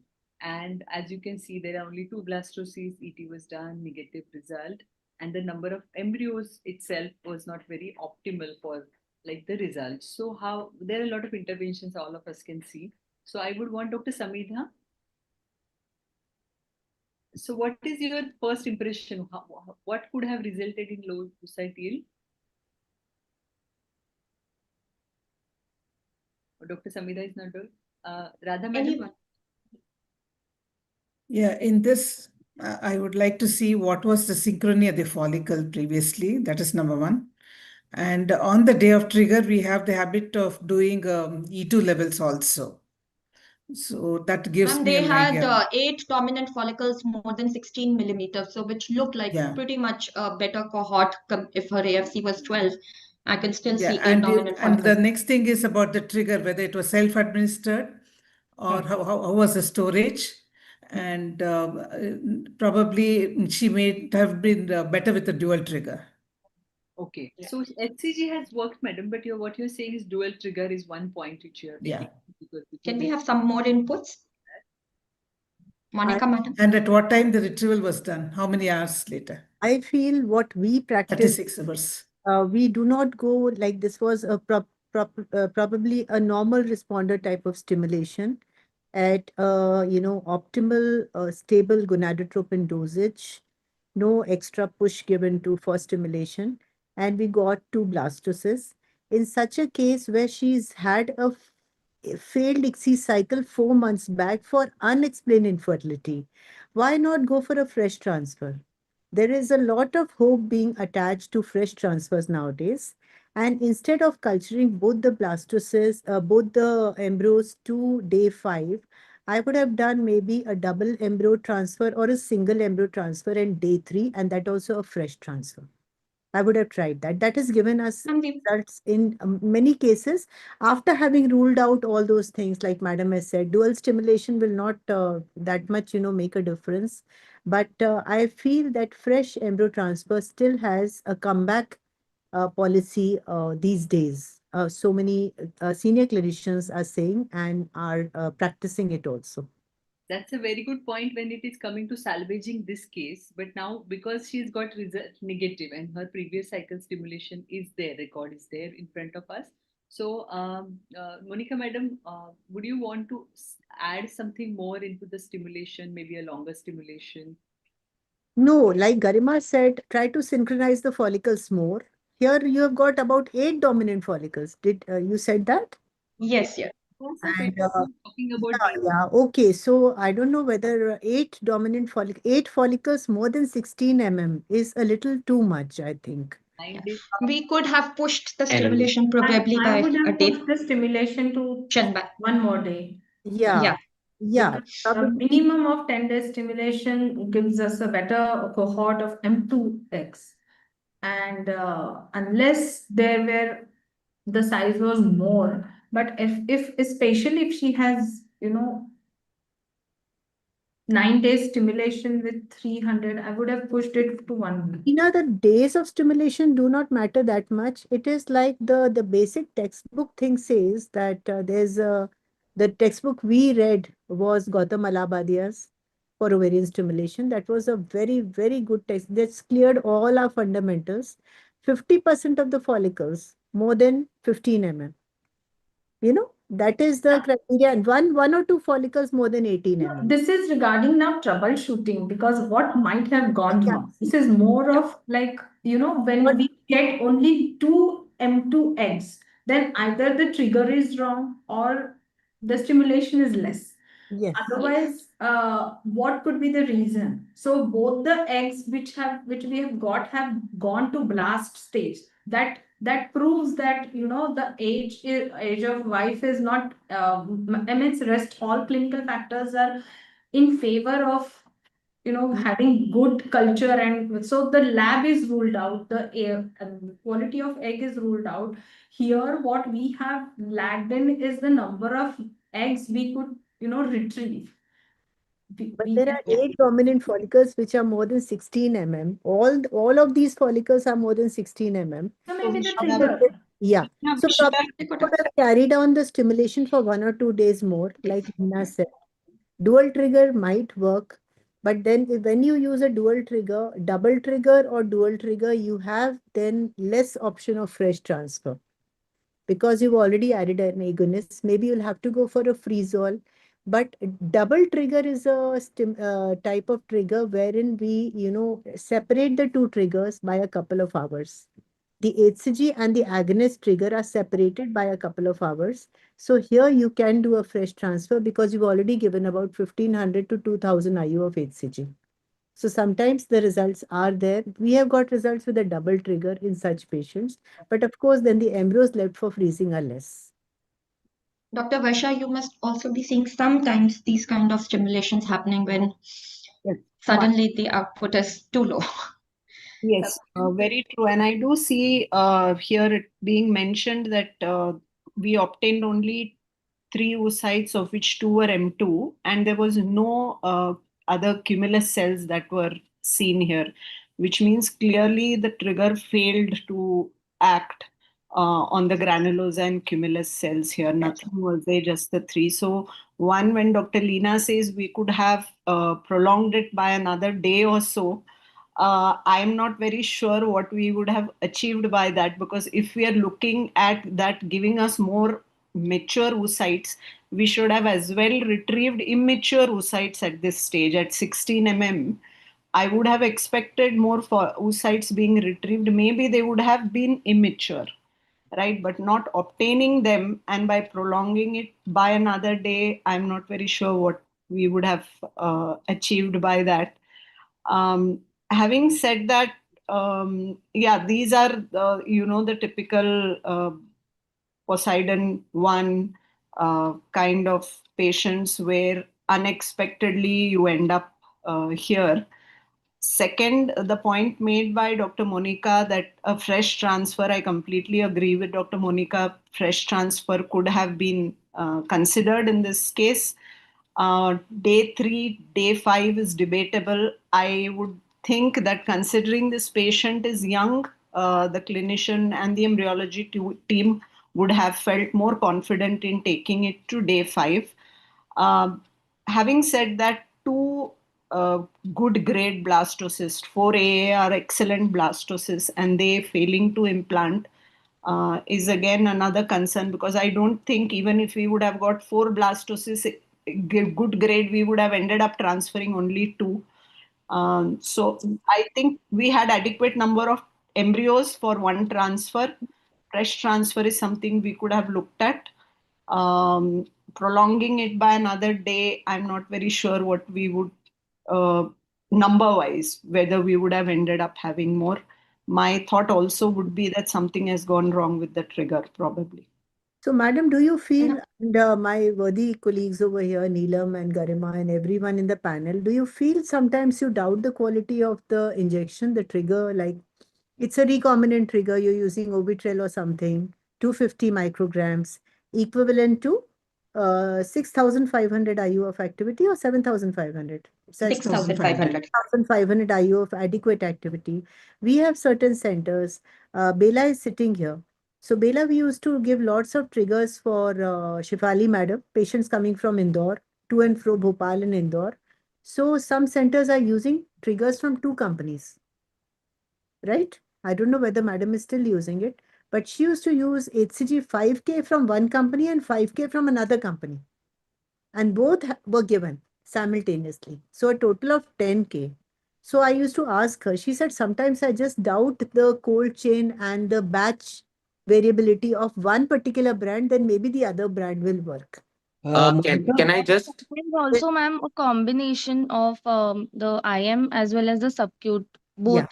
No, can I That just also we add do. something over here, Neelam? So basically, what happens is if there would probably a trigger default, there is a chance you would have not got any eggs out of this Yes, patient ma'am. at all. Number one. So whenever probably past is past, now this cycle is done. Now, whenever we are looking probably as to going and counseling in the next cycle, there are a couple of things I would like to change probably in this stimulation, which probably first I'll look into the first stimulation, what it was. So suppose if she's undergone the antac twice, not work, similar case scenario, probably add an LH in the next cycle, or probably shift to an HMG.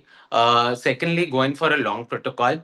Again, if the ET is good, probably transfer. Again, knowing the number of embryos. So if we still get probably one or two embryos, then I would still convince her for an embryo pooling and then go in for a next transfer, considering that she's already had two failures. And considering that both the blastocysts were 4AA and they were good, and we see from the past records, even if they were good looking blastocysts and still if it is two failures, then probably I would advise them for a PGT and then going for an embryo transfer in the next cycle. So probably LH addition with an long protocol and doing a fresh transfer versus pooling and a PGT would be probably my next line of management for this patient. Very well summarized, Pazan. I would want to know anyone in the panelists would be contemplating two more add-ons. One, the double trigger, and second, considering any kind, forget about if we kind of keep on the stimulation history on a hold, just looking at the AMH and the AFC of 5 and 7, and this is her second chance. Anything for synchronization or any pre-treatment adjuvants anybody would be considering. Rima, move the slides, please. Yeah, so basically, would anyone consider any role of adjuvants is my first question here in the next stimulation. Again, I would just, before going on to adjuvants, I would like to ask Farzan, would you really consider for a 32-year-old woman LH addition?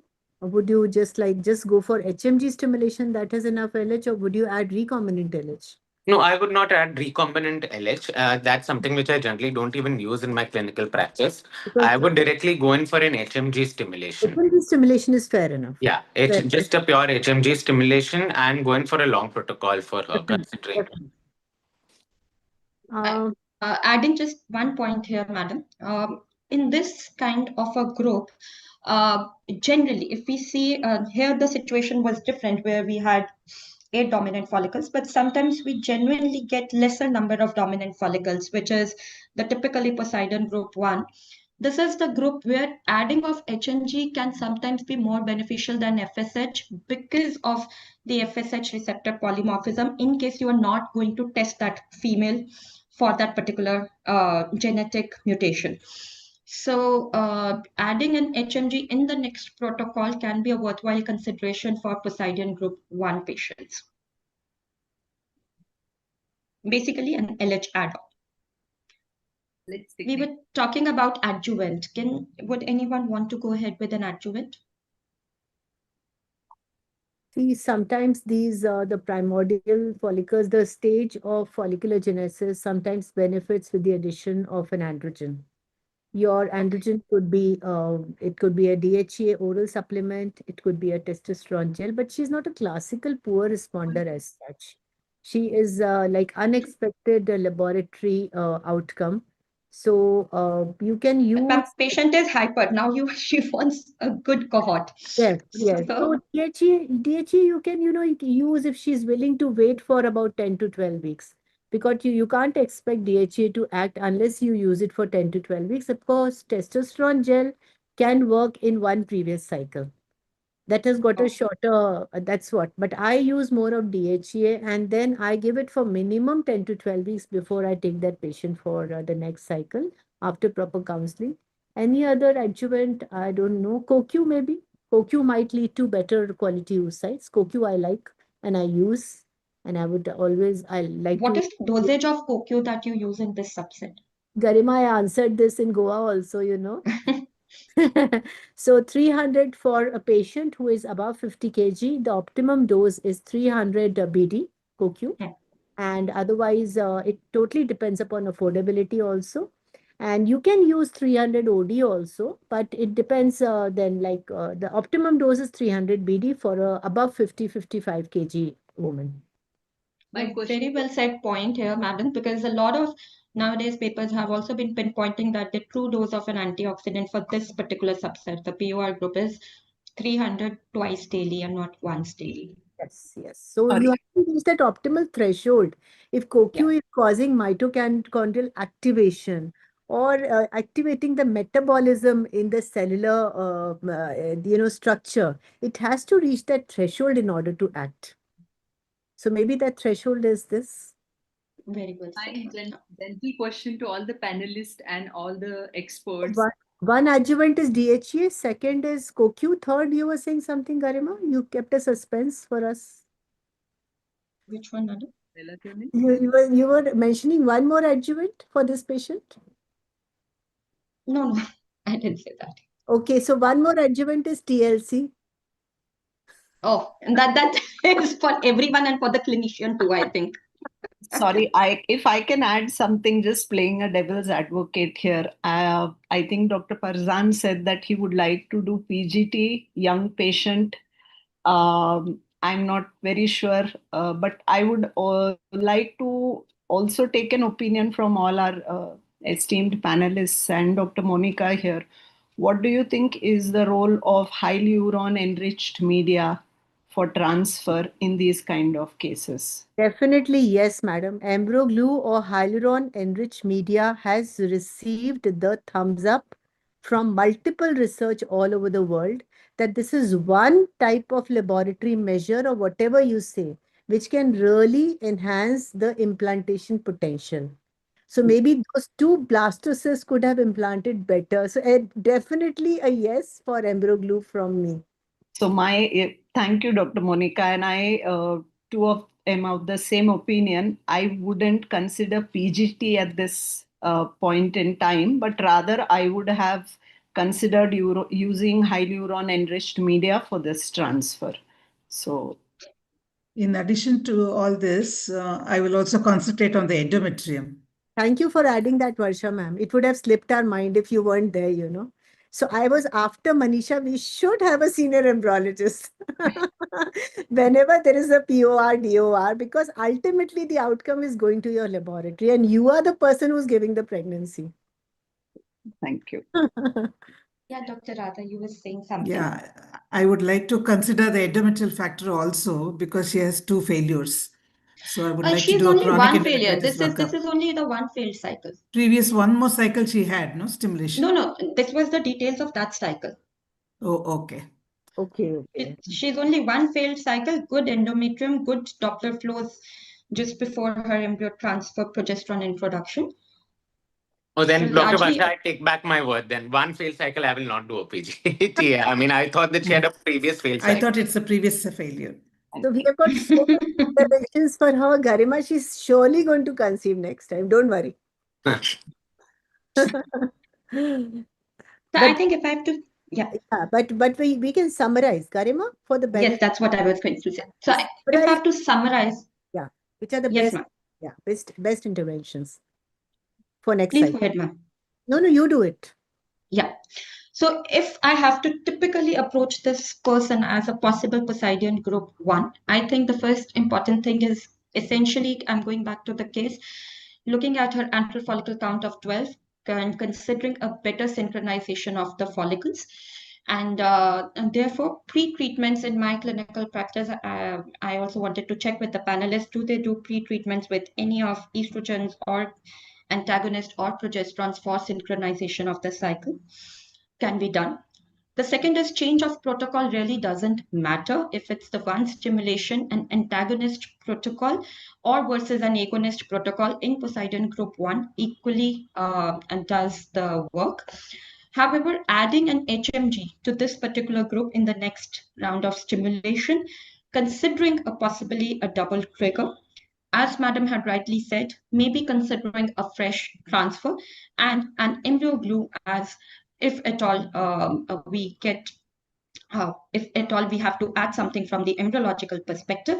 These are the couple of things that we would want to do for the Poseidon Group 1 patients. My main question to our panelists, co-panelists, and the experts is like, what Poseidon Group 1 is a normal responder who has not given a good response. She has good egg reserve. So, do we have a consensus here of the adjuvants on Group 1? Because usually the stimulations are hormonal milieu, like synchronization, what we discussed, was more important than the adjuvants in Group 1. I mean, do we have a consensus on this? No, this was covered in both the lectures, Dr. Neelam, that adjuvants have got more role in the DOR set. The DOR set, like Dr. Rohit Gudkutia had separated the poor responders into two, POR and DOR. POR are Poseidon 1 and 3. No, POR are Poseidon 1 and 2. And DOR are Poseidon 3 and 4. Yes. So in DOR, he proposed the use of adjuvants. Yes. So see, we have to. What is the use of adjuvants in? No, we have to understand the adjuvants for. We have to categorize the adjuvants for two roles. One is purely synchronization of your cycle, and one is for optimizing the oocyte quality more than the quantity. Over here, we are talking about adjuvants purely for the cycle synchronization to have a better follicular output ratio, because that's the major problem with the group 1 and group 2. You have the follicles, you're not getting the oocytes. Yeah, that can be used for all the groups, synchronization. Yeah, but actually it works larger for when you have follicles and you're getting lesser number of oocytes. Somewhere, apart from your gonadotropin dosage and trigger, something synchronization can also be a problem because you have a backup reserve. But in the other groups where we don't have only the follicles, we'll get the yield is also going to be lesser. So synchronization plays an important part in all four groups, especially in group 1 and 2. Yeah. Definitely, synchronization plays a big role because you have taken other adjuvants besides the one which were enumerated by Dr. Sankal. We have taken the classical, adjuvants, the ones he enumerated, CoQ, DHA. Neelam, you're not audible now. Something wrong with your mic, I think. Your voice is not audible. So, Garima, you're absolutely right. Synchronization does play a role, and then the rest of the adjuvants definitely have to see according to the data, evidence and according to your clinical practice. Just before we move to the next case, from any of the panelists for our audience here, any synchronization technique, which is the one that you are using, if we can have the protocol, the medication, and the duration of the particular molecule.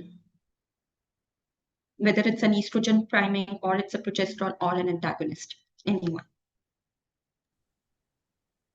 Lena, would you like to start? Yeah, Yes. Lena, please start. I do estrogen priming, which you can start with the low dose of estrogen, which is in the luteal phase, which is how I practice for 12 to 14 days from the previous cycle. And progesterone, I have not tried for many cases, but estrogen is for the synchronization. Ma'am, what dose do you give? Hello? Ma'am, what dose do you give? It's 2 milligrams and twice a day. And do you continue it during your stimulation or you stop it? I stop after the stimulation starts. Anyone else is doing something different?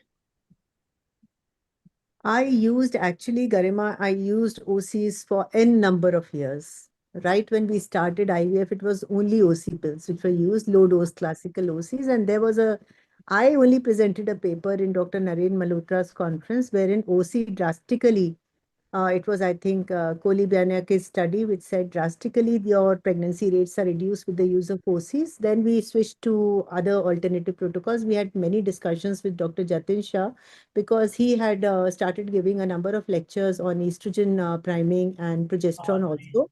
and how they work. So I use both. One of my favorite methods, I don't use for 14 days. I just start from the 10 days before the expected period. I start estradiol hemihydrate or valerate, whatever is available. Actually, there is not much difference. Earlier, I used to use only hemihydrate, but now I'm using whatever the patient drinks. So 2 milligram BD, and I continue for 10 days. Then we stop it and we start our stimulation after a washout period of around 5 to 6 days.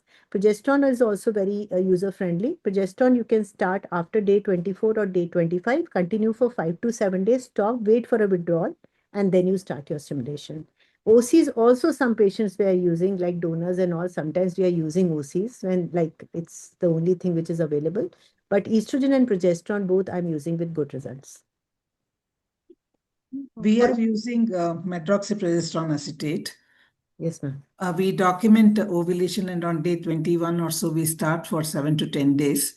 And the other option, we also give estradiol valrate also, 2 milligrams twice daily. The moment she gets her periods, we ask her to stop. The washout period we give is only 24 hours for estradiol valrate. For medroxyprogesterone acetate, we give a washout period of 5 days. There are some situations where they have the rise in the FSH during this 5 days of washout period. So after stopping the medroxyprogesterone acetate, next day we start with the estradiol valrate, and we ask them to stop the moment they get the periods. Some of the patients who have asynchrony in the follicle, we do give oral OC pill for 12 to 14 days, not more than that. Here also we give a washout period of 5 days. Washout. So you're giving a washout period after progesterone also, madam, no? Yeah. Medroxy, whatever progesterone we are giving, washout period is recommended for 5 days. So anyways, that time the withdrawal will also happen, no, ma'am? Yeah, that time it happens. And Yeah. sometimes it does happen that they may not get the withdrawal within that 5 days. Some may get it by 7 days. So we do start them on the stimulation pill-free period of 5 days. We also started with luteal phase antagonist for synchronization, and also after they get the periods. But we didn't find much good results. This was our thesis topic, so we couldn't find good results when we started on day 2 of cycle for 3 days, and then we started gonadotropins. But we didn't find much benefit with antagonist. See, madam, personally, I used all these protocols, but then personally, sometimes we are traveling so much and all. I use a very safe method also of my own. I start estrogen, the hemihydrate 2 milligram, OD or BD, from day 3 or day 4 of cycle, or sometimes, day 3, and you continue it for 28 days. And the last 5 days, I put the progesterone. That is when I want to give a gap of 1 month, or I'm traveling or something, and the patient is also having some commitment or some festival, she wants a gap. So the whole month she takes estrogen. The last 5 days she takes progesterone, or last 7 days. She has a good withdrawal, and then we start our stimulation. Always the cohort is synchronous, and we have no problems. And of late, we found that when we are giving the medroxyprogesterone acetate on day 2 of cycle, they are over-suppressed. So some of them are requiring more number of days of stimulation with the medroxyprogesterone acetate. Yeah, so that is the PPOS cycle also is same thing, no, ma'am? Yeah. The PPOS cycle also says your requirement of gonadotropin goes up by 25 to 30%. Yeah. With PPOS. Yeah. Can I add? We also do estrogen priming, Yeah. starting with 2 milligram BD from previous cycle, and we stop it at stimulation. But for such cases, we also consider the long protocol, which gives us a more synchronized growth of follicles. Exactly. That's what was being discussed throughout. Nowadays, the poor responders who are not responding to anything, a long protocol is basically the way out. This was the only type of protocol we used to do in 2007, 8, 9 when we started practice. So we did only this protocol till ANTAC came. Then and the first use of ANTAC was in Madhya Pradesh in 2009.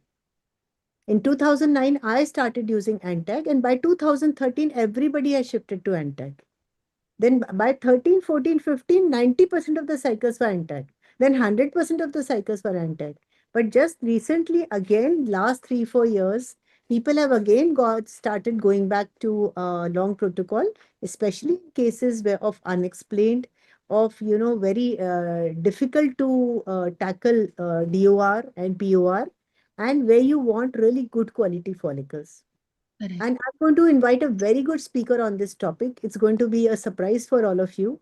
We will have a very good talk by a very good speaker who has done immense work on this.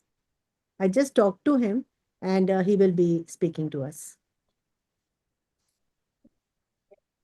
So I think wonderful insights till now from our panelists. Considering the shortage of time, we are taking up our case 3. Neelam, can you take this one? Neelam is around. You can just show, yeah, Neelam is there, but her audio is gone. Yeah, can you hear me now? Yeah.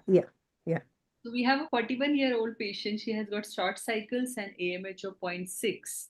And she has mild adenomyosis. Her AFC is 1 and 2, her DFI. And she has been counseled by 2 fertility centers to do a donor egg. And now still she wants to try a self egg. And you have also counseled the results of self eggs versus donor egg. But how would still you would want to go ahead for a self cycle? How would you counsel the patient? Percentage, evidence, percentage of success, and the protocol. I think Farzan does a good job of summarizing. Farzan, you can do it. So, Faizan, we can't hear you. Farzan, please unmute. sorry. First of all, I think this patient, this is her first IVF, right? She's undergone an IVF, multiple fertility treatments, excluding IVF. Okay. So basically, she is 41. As what I can see, the AMH is low, the AFC is low, the DFI is also a little bit, tad bit on the higher side. So, first of all, we need to explain to this patient as to what her prognosis is going to be there as far as the self X is concerned. Sometimes the women are quite adamant and they really want to say that we need to give it one shot before we go in for a donor cycle, and I think that is fair enough, because she has not undergone an IVF before. We can fair enough give her one cycle of try, unless there are other factors which are shortcoming for her, like your financial, and she's saying that no, I don't want to take injections, and etc etc. So in that case scenario, if she's really open to it, we will surely give it a try with the IVF, which doing on her for the first time. Considering that we still have almost 2 and 1 AFC, even if we get probably 2 good embryos, we can still go ahead and do a transfer and hope for the best. Sometimes it requires a closure that that it doesn't work out with my own egg, so next the donor cycle follows. So in this case, yes, surely trying with an IVF cycle. Agonist versus antagonist, a long or a short protocol. I think I would go for a long protocol, but however, even short protocol I have been doing in low AMH patients, and it works equally. Considering now synchronization will be an issue in this case, probably we will bank more on the long protocol as versus a anti protocol. Your dose of HMG, I think I would little bit differ as far as your consensus and your studies say, and I would not stick to very low dose. I would give to a little bit 375, go to 450, and kind of stimulate this patient on that dose. Considering that this is going to be one and her final cycle, we want again the follicular recruitment to be there. Give her that much of the gonadotrophins. Again, check trigger. I don't think so. I mean, either. Dual trigger or just plain HCG would work fine for her. I would not give double trigger for her. Get her eggs out and now see basically where we are heading. Again, that quality, M2 quality and the number of eggs which we are getting. Secondly, the DFI is also tad bit on the higher side. So probably we can also work around the semen parameters by obviously putting the husband on some adjuvants. But I would go in for microfluidics or other technologies, probably which may give a little better outcomes as far as the sperms are concerned. Do an ICSI and see the quality of the embryos. Now, if the quality of the embryos are good enough, then probably going for another cycle, do a pooling, aggregate these embryos, and then go ahead with the transfer. If I feel that the quality of the embryos are not the best, then I would say, listen, probably we do a fresh transfer. There is a chance we have an identifiable factor, and the next cycle is not going to change much as far as the quality is concerned, and probably then convince her for a third party reproduction. Very well summarized, Dr. Pazan. Now, this is where we are talking about. So, fresh embryo transfer plan or paper backup if we can pool the embryos. That counseling you're planning to do in the first go only. And that is the best plan for fresh or frozen embryo transfer, a pool and do a fresh ET. That's actually what we are trying to convey here. Any role, like there are two aspects I would want all of you to deliberate. One is pre-treatment for like maybe 2 months or 3 months, because that is where pre-treatment works, or synchronization treatment for a month at least. So what is your take, Monica madam or Radha madam? Anybody can comment about that. See, both of them are important. Synchronization for a month or half a month has got a different value. Pre-treatment has got a more of a value on the quality. Synchronization will give you a cohort which is synchronized, the synchronization for a month. Both of them can be, done for the same patient, but she's 41, whether she will wait for 3 months. I'm happy that Parzan was very honest enough to say that nobody sticks to 300. When you have got a single index cycle to do and you have to prove yourself with a zero point 0.6 AMH in a 41, 42 years old woman who is desperate for ONEX, you will go up to 375, you will go up to 450. Though my favorite higher dose is 375, I think that's okay, because the ovaries can't produce what they don't have. Correct. They will only produce as much as they have. So I feel 375, 300 is an adequate amount of dose if the AFC only is 1, 2, 3. It's not the extra bombardment with gonadotropins which is going to work. Rather than you spend that patient's money only on other things, with like a PGT or something else, or basically in between hormones you want to do, or you want to have, other add-ons or expensive therapies, embryo glue. So all those things can be added on in the cycle. 450 is a dubious dose, though I admit I have used that. And Neelam, it totally depends on, you just might hit the jackpot in the first time only. So now that's where we are trying to get what you told, and what we're trying to now understand is synchronization. You might have to give me at least 1 month if the patient is not willing to wait for longer time. At least do the synchronization and then start the stimulation. Agreed. Totally, totally. And Varsha ma'am, Varsha ma'am, I would like to ask you, in such a case, you have two follicles, you retrieved two M2, and those M2 you cultured up to day 3. The endometrium is good. On the day of trigger, the E2 was 800 or maybe 650 or 700. You know that both the follicles were mature enough to produce adequate amount of E2. Right. So now in your lab, you have got two beautiful day 3, a good endometrium, no hyperstimulation in the patient, no extra stimulation used. Parzan did not use 450, he used 375. So now, ma'am, what would you do? You would freeze the embryos, culture them to day 5 and freeze, or would you do a fresh transfer? How would you counsel? And how would you talk to your clinician about it? No, I think she is a candidate whom we can consider a fresh transfer. Second is whether we would go for day 3, day 5, whether you would consider PGT, considering that she is 41. I think all these options in today's era, a woman of 41 years of age, I think we need to offer her the option of PGT, and it is the couple's choice whether to accept it or no, with all the pros and cons mentioned to the couple. Having said that, if the patient is not keen to go ahead with PGT, which means we now have the option of doing either a day 3 or a day 5 transfer. With two embryos, again, the counseling would be a high risk of no blastocyst being formed here. If the patient is willing to again take up that risk, consider a day 5 transfer. Otherwise, many of us have also done day 3 transfers at a decent pregnancy rate. And I don't think we need to be rigid on compulsory taking the embryos for an extended culture and a day 5 transfer.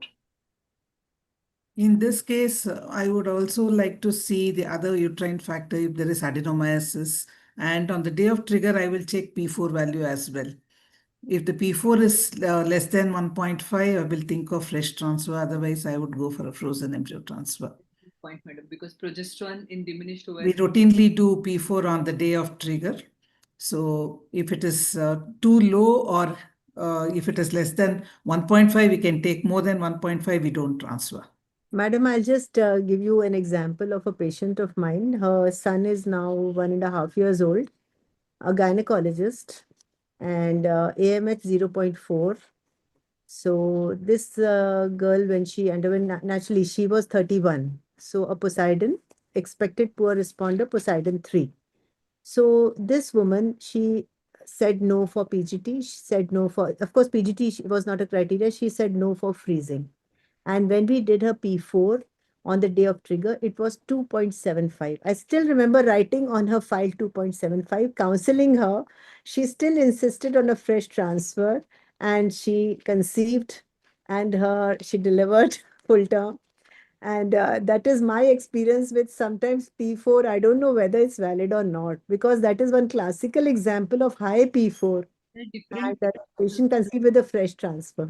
There are different. But in our institute, we have done studies and then we have come to this conclusion because we found the success, I mean, the IVF outcome is better if the P4 value is less than 1.5. But Radha ma'am, I would like to ask you, of course, you are in an institute, Yeah. but many of the clinicians have stopped doing that. We had that lot of, P4 on the day of trigger, P4 on the day of trigger.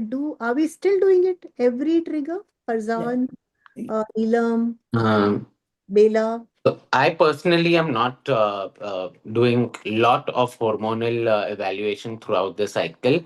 However, if there is a fresh transfer, then yes, I would be doing a P4 only in the cases of fresh transfer. Otherwise, there is no other hormonal monitoring I would be doing throughout the cycle. Not even probably even doing an E2 on the day of the trigger shot, because I think the follicle itself will give me a good clue whether it's a compliant follicle or not. So P4 only during the fresh transfer, otherwise no role Yeah, of. only on the day of fresh transfer when we have a dilemma.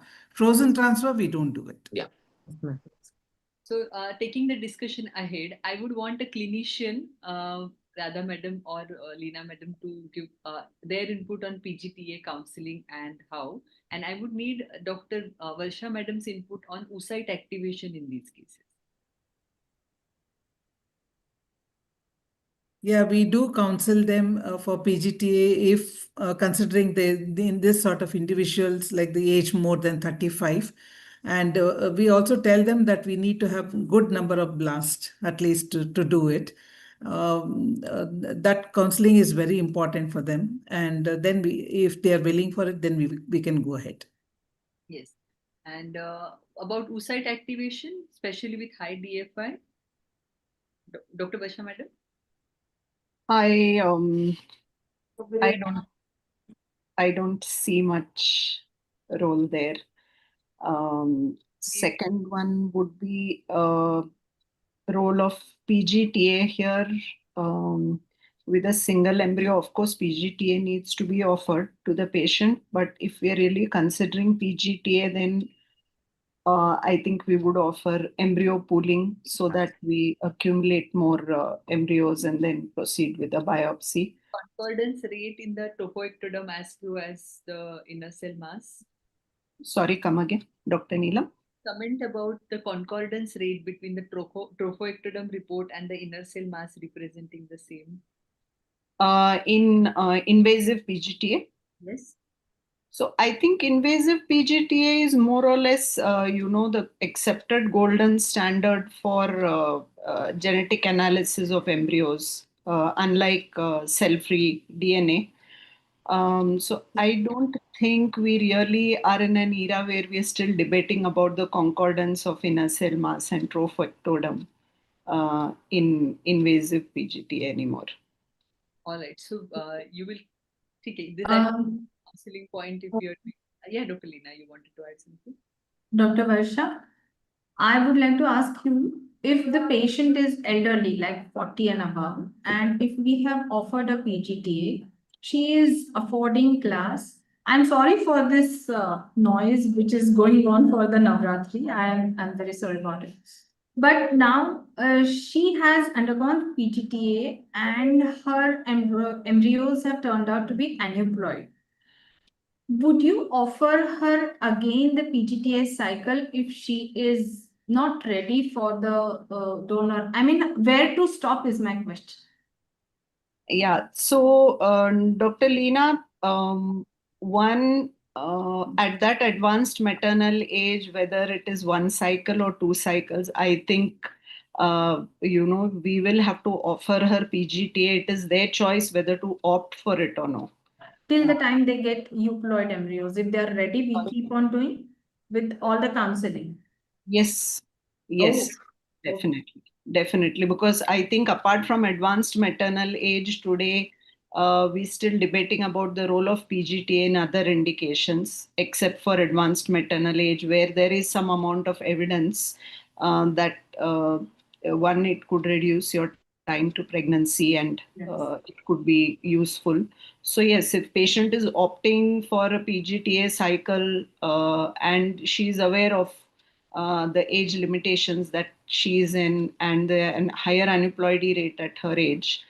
The only reason she's opting for PGTA is for us to find the euploid embryo. So I think research will continue to go on till we find that euploid. Hence, the role of embryo pooling becomes important here.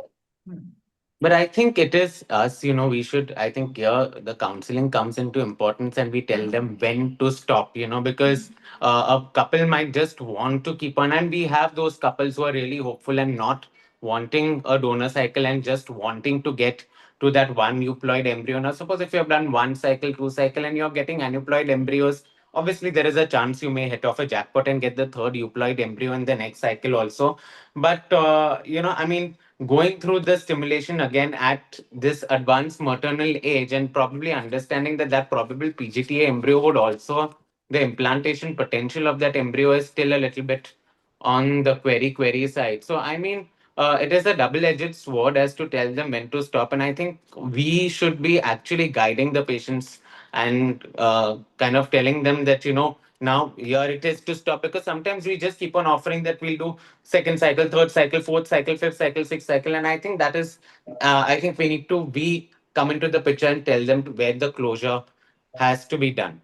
That's very important because if you're doing one Yeah. cycle of So, PGT Dr. Parzan, where we come from is, in cases like this, what our data suggests is that in advanced maternal age, we are targeting approximately max 3 or 4 good Exactly. blastocysts for biopsy. And if Exactly. you don't get any euploid Yeah. there, so that's why I said instead of they going through a biopsy at every pickup, pull Yes. 4 good blastocysts, Yes. go for one PGTA, nothing comes out of it. We are also clear. It's easy for us to counsel than going through one cycle, get 2 embryos, get them biopsy, then another with all aneuploid. So I think you have 4 good blastocysts and everything is aneuploid. I think we know We where. stop. Yeah. Yes. That's a good Also, Uh, like ex- to we Excellent have suggestion. Yeah. about dual stimulation. Now, this is a desperate couple. Already, donor egg was advised into fertility center. So, this is their final chance. I would like to give the option of dual stimulation, followed by PGTA if we get blastocysts. Dr. Bela, any difference between dual stimulation or consecutive cycle stimulation, bi-stimulation, cycle stimulation? That can also be done, but dual stimulation will save her time, number one. And then after that, if we are not able to retrieve oocytes or if we don't get good embryos, then that is where we stop and counsel her for a donor cycle the next time. I think that is where our previous talks were talking about the ovarian puncture and the incision happening in the first pickup and giving the second pickup a little more better. Actually, nowadays, I mean, you'll have to read more, Bela, and so also I'll also have to read more. But again, dual stimulation has now come under the scanner. The Yeah. height around it has come down again. So, like Neelam said, consecutive stimulations for embryo pooling are now back into the picture, and dual stimulation Yes. is being considered to be giving poorer results as compared to the back-to-back consecutive conventional I stimulations. feel when we have two, three follicles, I don't think so. The dual stimulation would be the best way out for it. Just in and out in the first cycle, and probably doing a consecutive stimulation would be much better. Yeah, I mean for fertility preservation and all, though it's the Yeah. best. But for embryo pooling, I think we'll have to read again and then get back on this. As Dr. Parzan said, I have read that it doesn't work. Neelam, you can talk about this bi-stim stimulation study versus dual stimulation. It will clear it. So the studies, as Dr. Monica Madam has just now said, that bi-stim is showing little more better response than the dual stim, like consecutive. They were thinking about luteal phase stimulation, and this is the second follicular phase, but it is again another down-regulated cycle and doing an agonist cycle. So maybe in next 1 or 2 years, we will see some of the cycles where you do one antac cycle, then one agonist cycle, and pool the embryos with 2 different protocols and do a fresh embryo transfer. That's what we are trying to understand from the bi-stim stimulation. Next. Anybody commenting about the physiology of the dual trigger, like double trigger or dual trigger? How physiologically it is helping for the maturation of the oocytes, the FSH, LH, or anything? Farzan, Can Dr. I answer that? Yes. So the conventional trigger causes the LH surge, and HCG acts like a surrogate LH only. And the dual trigger is actually the agonist trigger will cause the release of both LH and FSH. So the FSH part of the dual trigger will lead to more mature oocytes. So I presented this study in ESHRE oral presentation 2 consecutive years. Use of dual trigger in poor responders and use of dual trigger in normal responders.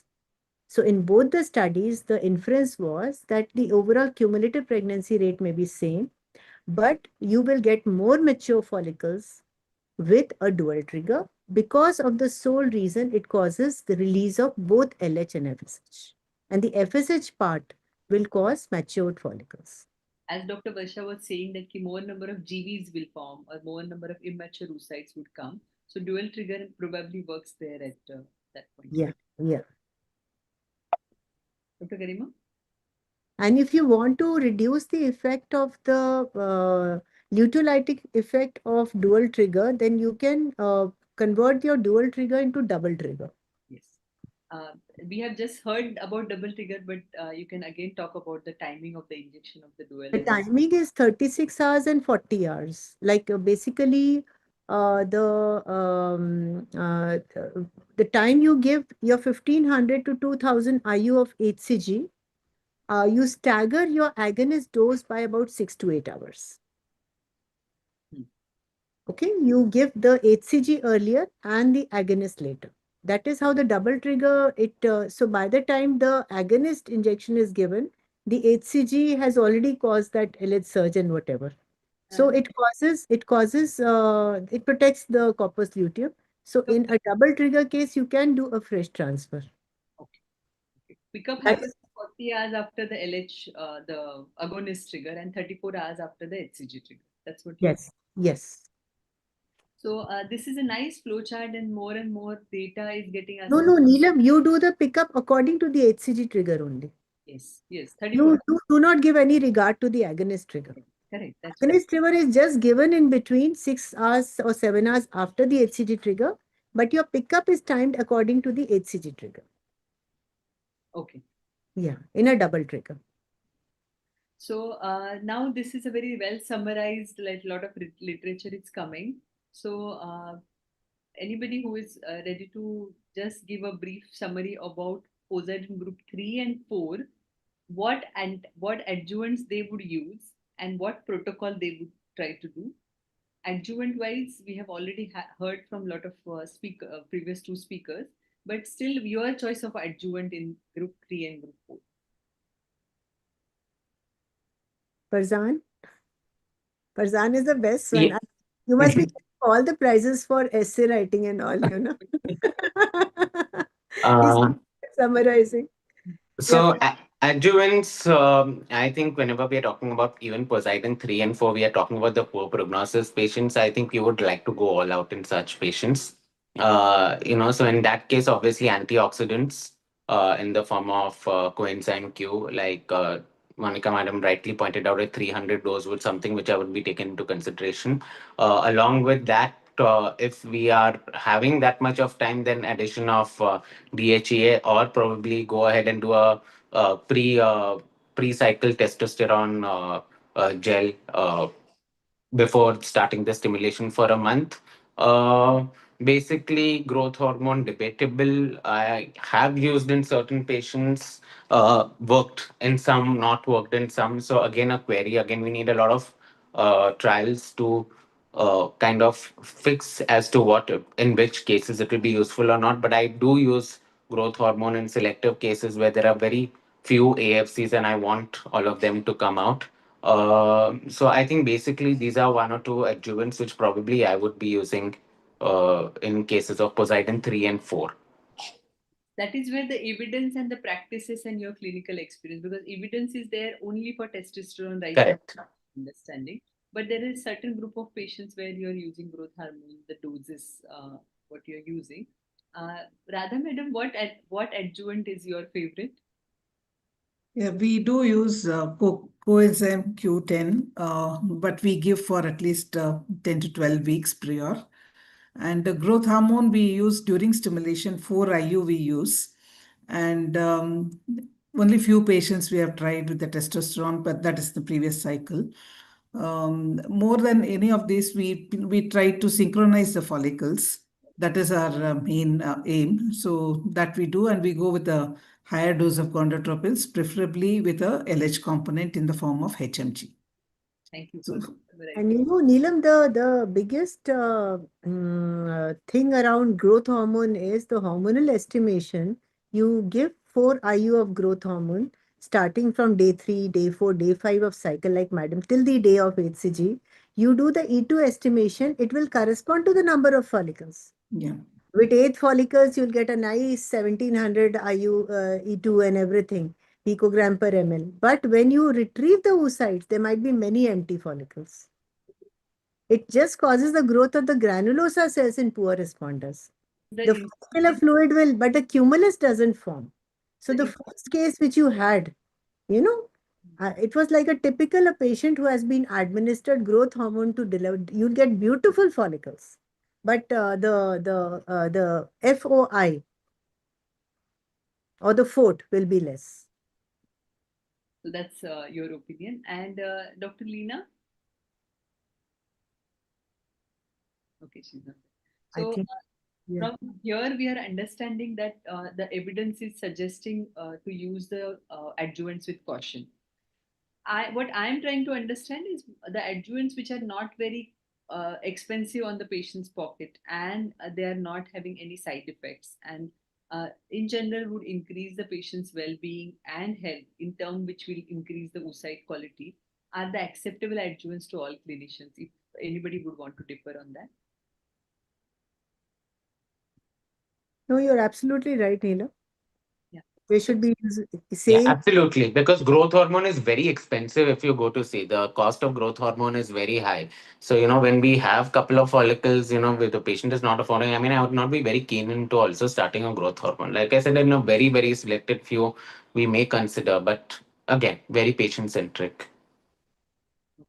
I would like to add that if something has not proven itself or established itself from safety or success point of view, it should be a shared decision.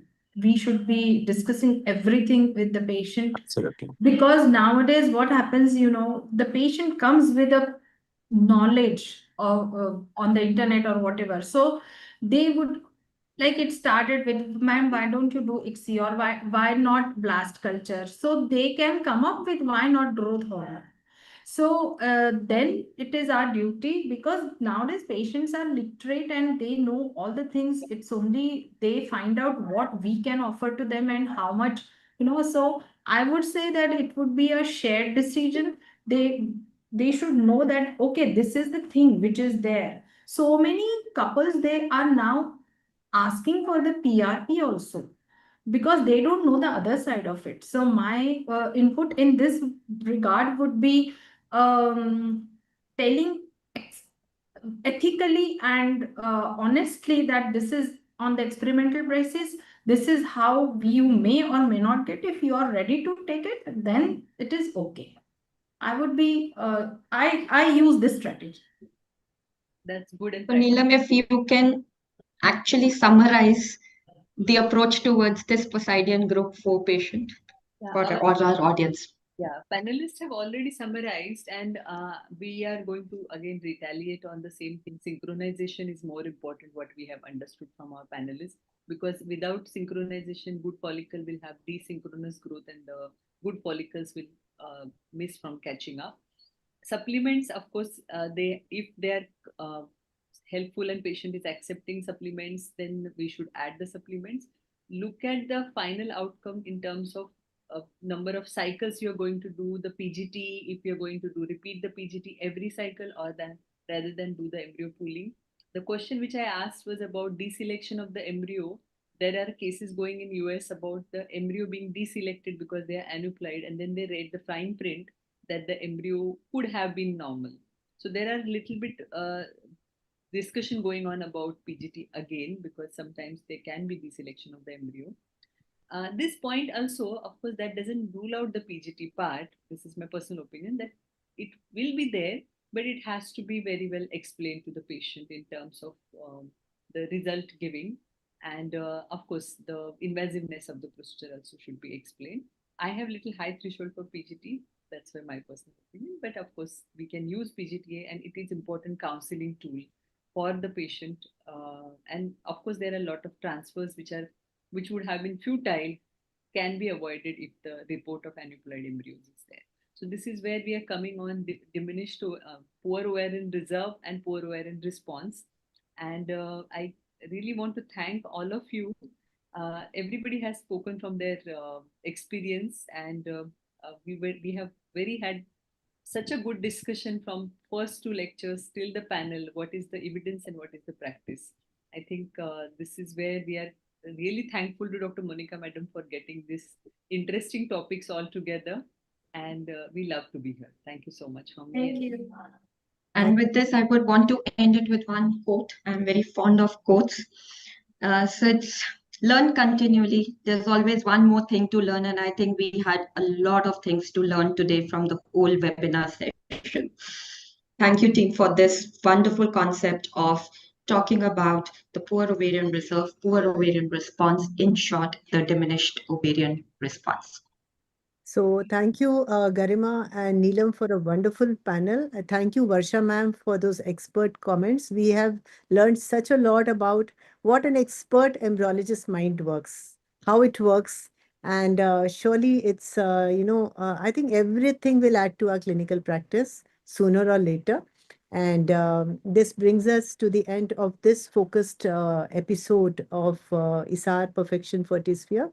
Our attempt is always to focus on one topic and go to the depth and breadth and length, width of it till we cover all the aspects. There are always things, ye dil mange more, sometimes you feel that there are certain things missing. So many of the points in this webinar are coinciding with the measures of RIF also. So I was just recalling in my mind everything about RIF, which I had read, which are, overlapping with this webinar. But this is how ART and IVF and fertility practices. And wishing you all very happy Navratri. And since Diwali is round the corner, the next ISAR Fertisphere Perfection has been slightly preponed. We usually do it the third week of a month. But in October, we will be doing it in the second week so that we are free before Diwali. And now Dr. Neelam has been very, very, kind enough to work hard and get an international faculty for us next time. So we'll be forming a program around him as the fulcrum. So Neelam, over to you. And we'll be expecting the entire program to be wrapped up by first week of October, please. So thank you so much. Thank you, Radha ma'am. Thank you, Parzan. Thank you, Varsha ma'am. Thank you, Bela, Rajni ma'am, Garima, of course, and Anmol from studio side, team BSC, and of course, our speakers, moderators, everyone for a wonderful show. Signing. Thank you, ma'am. Thank you, ma'am. Thank you. Bye. Good night.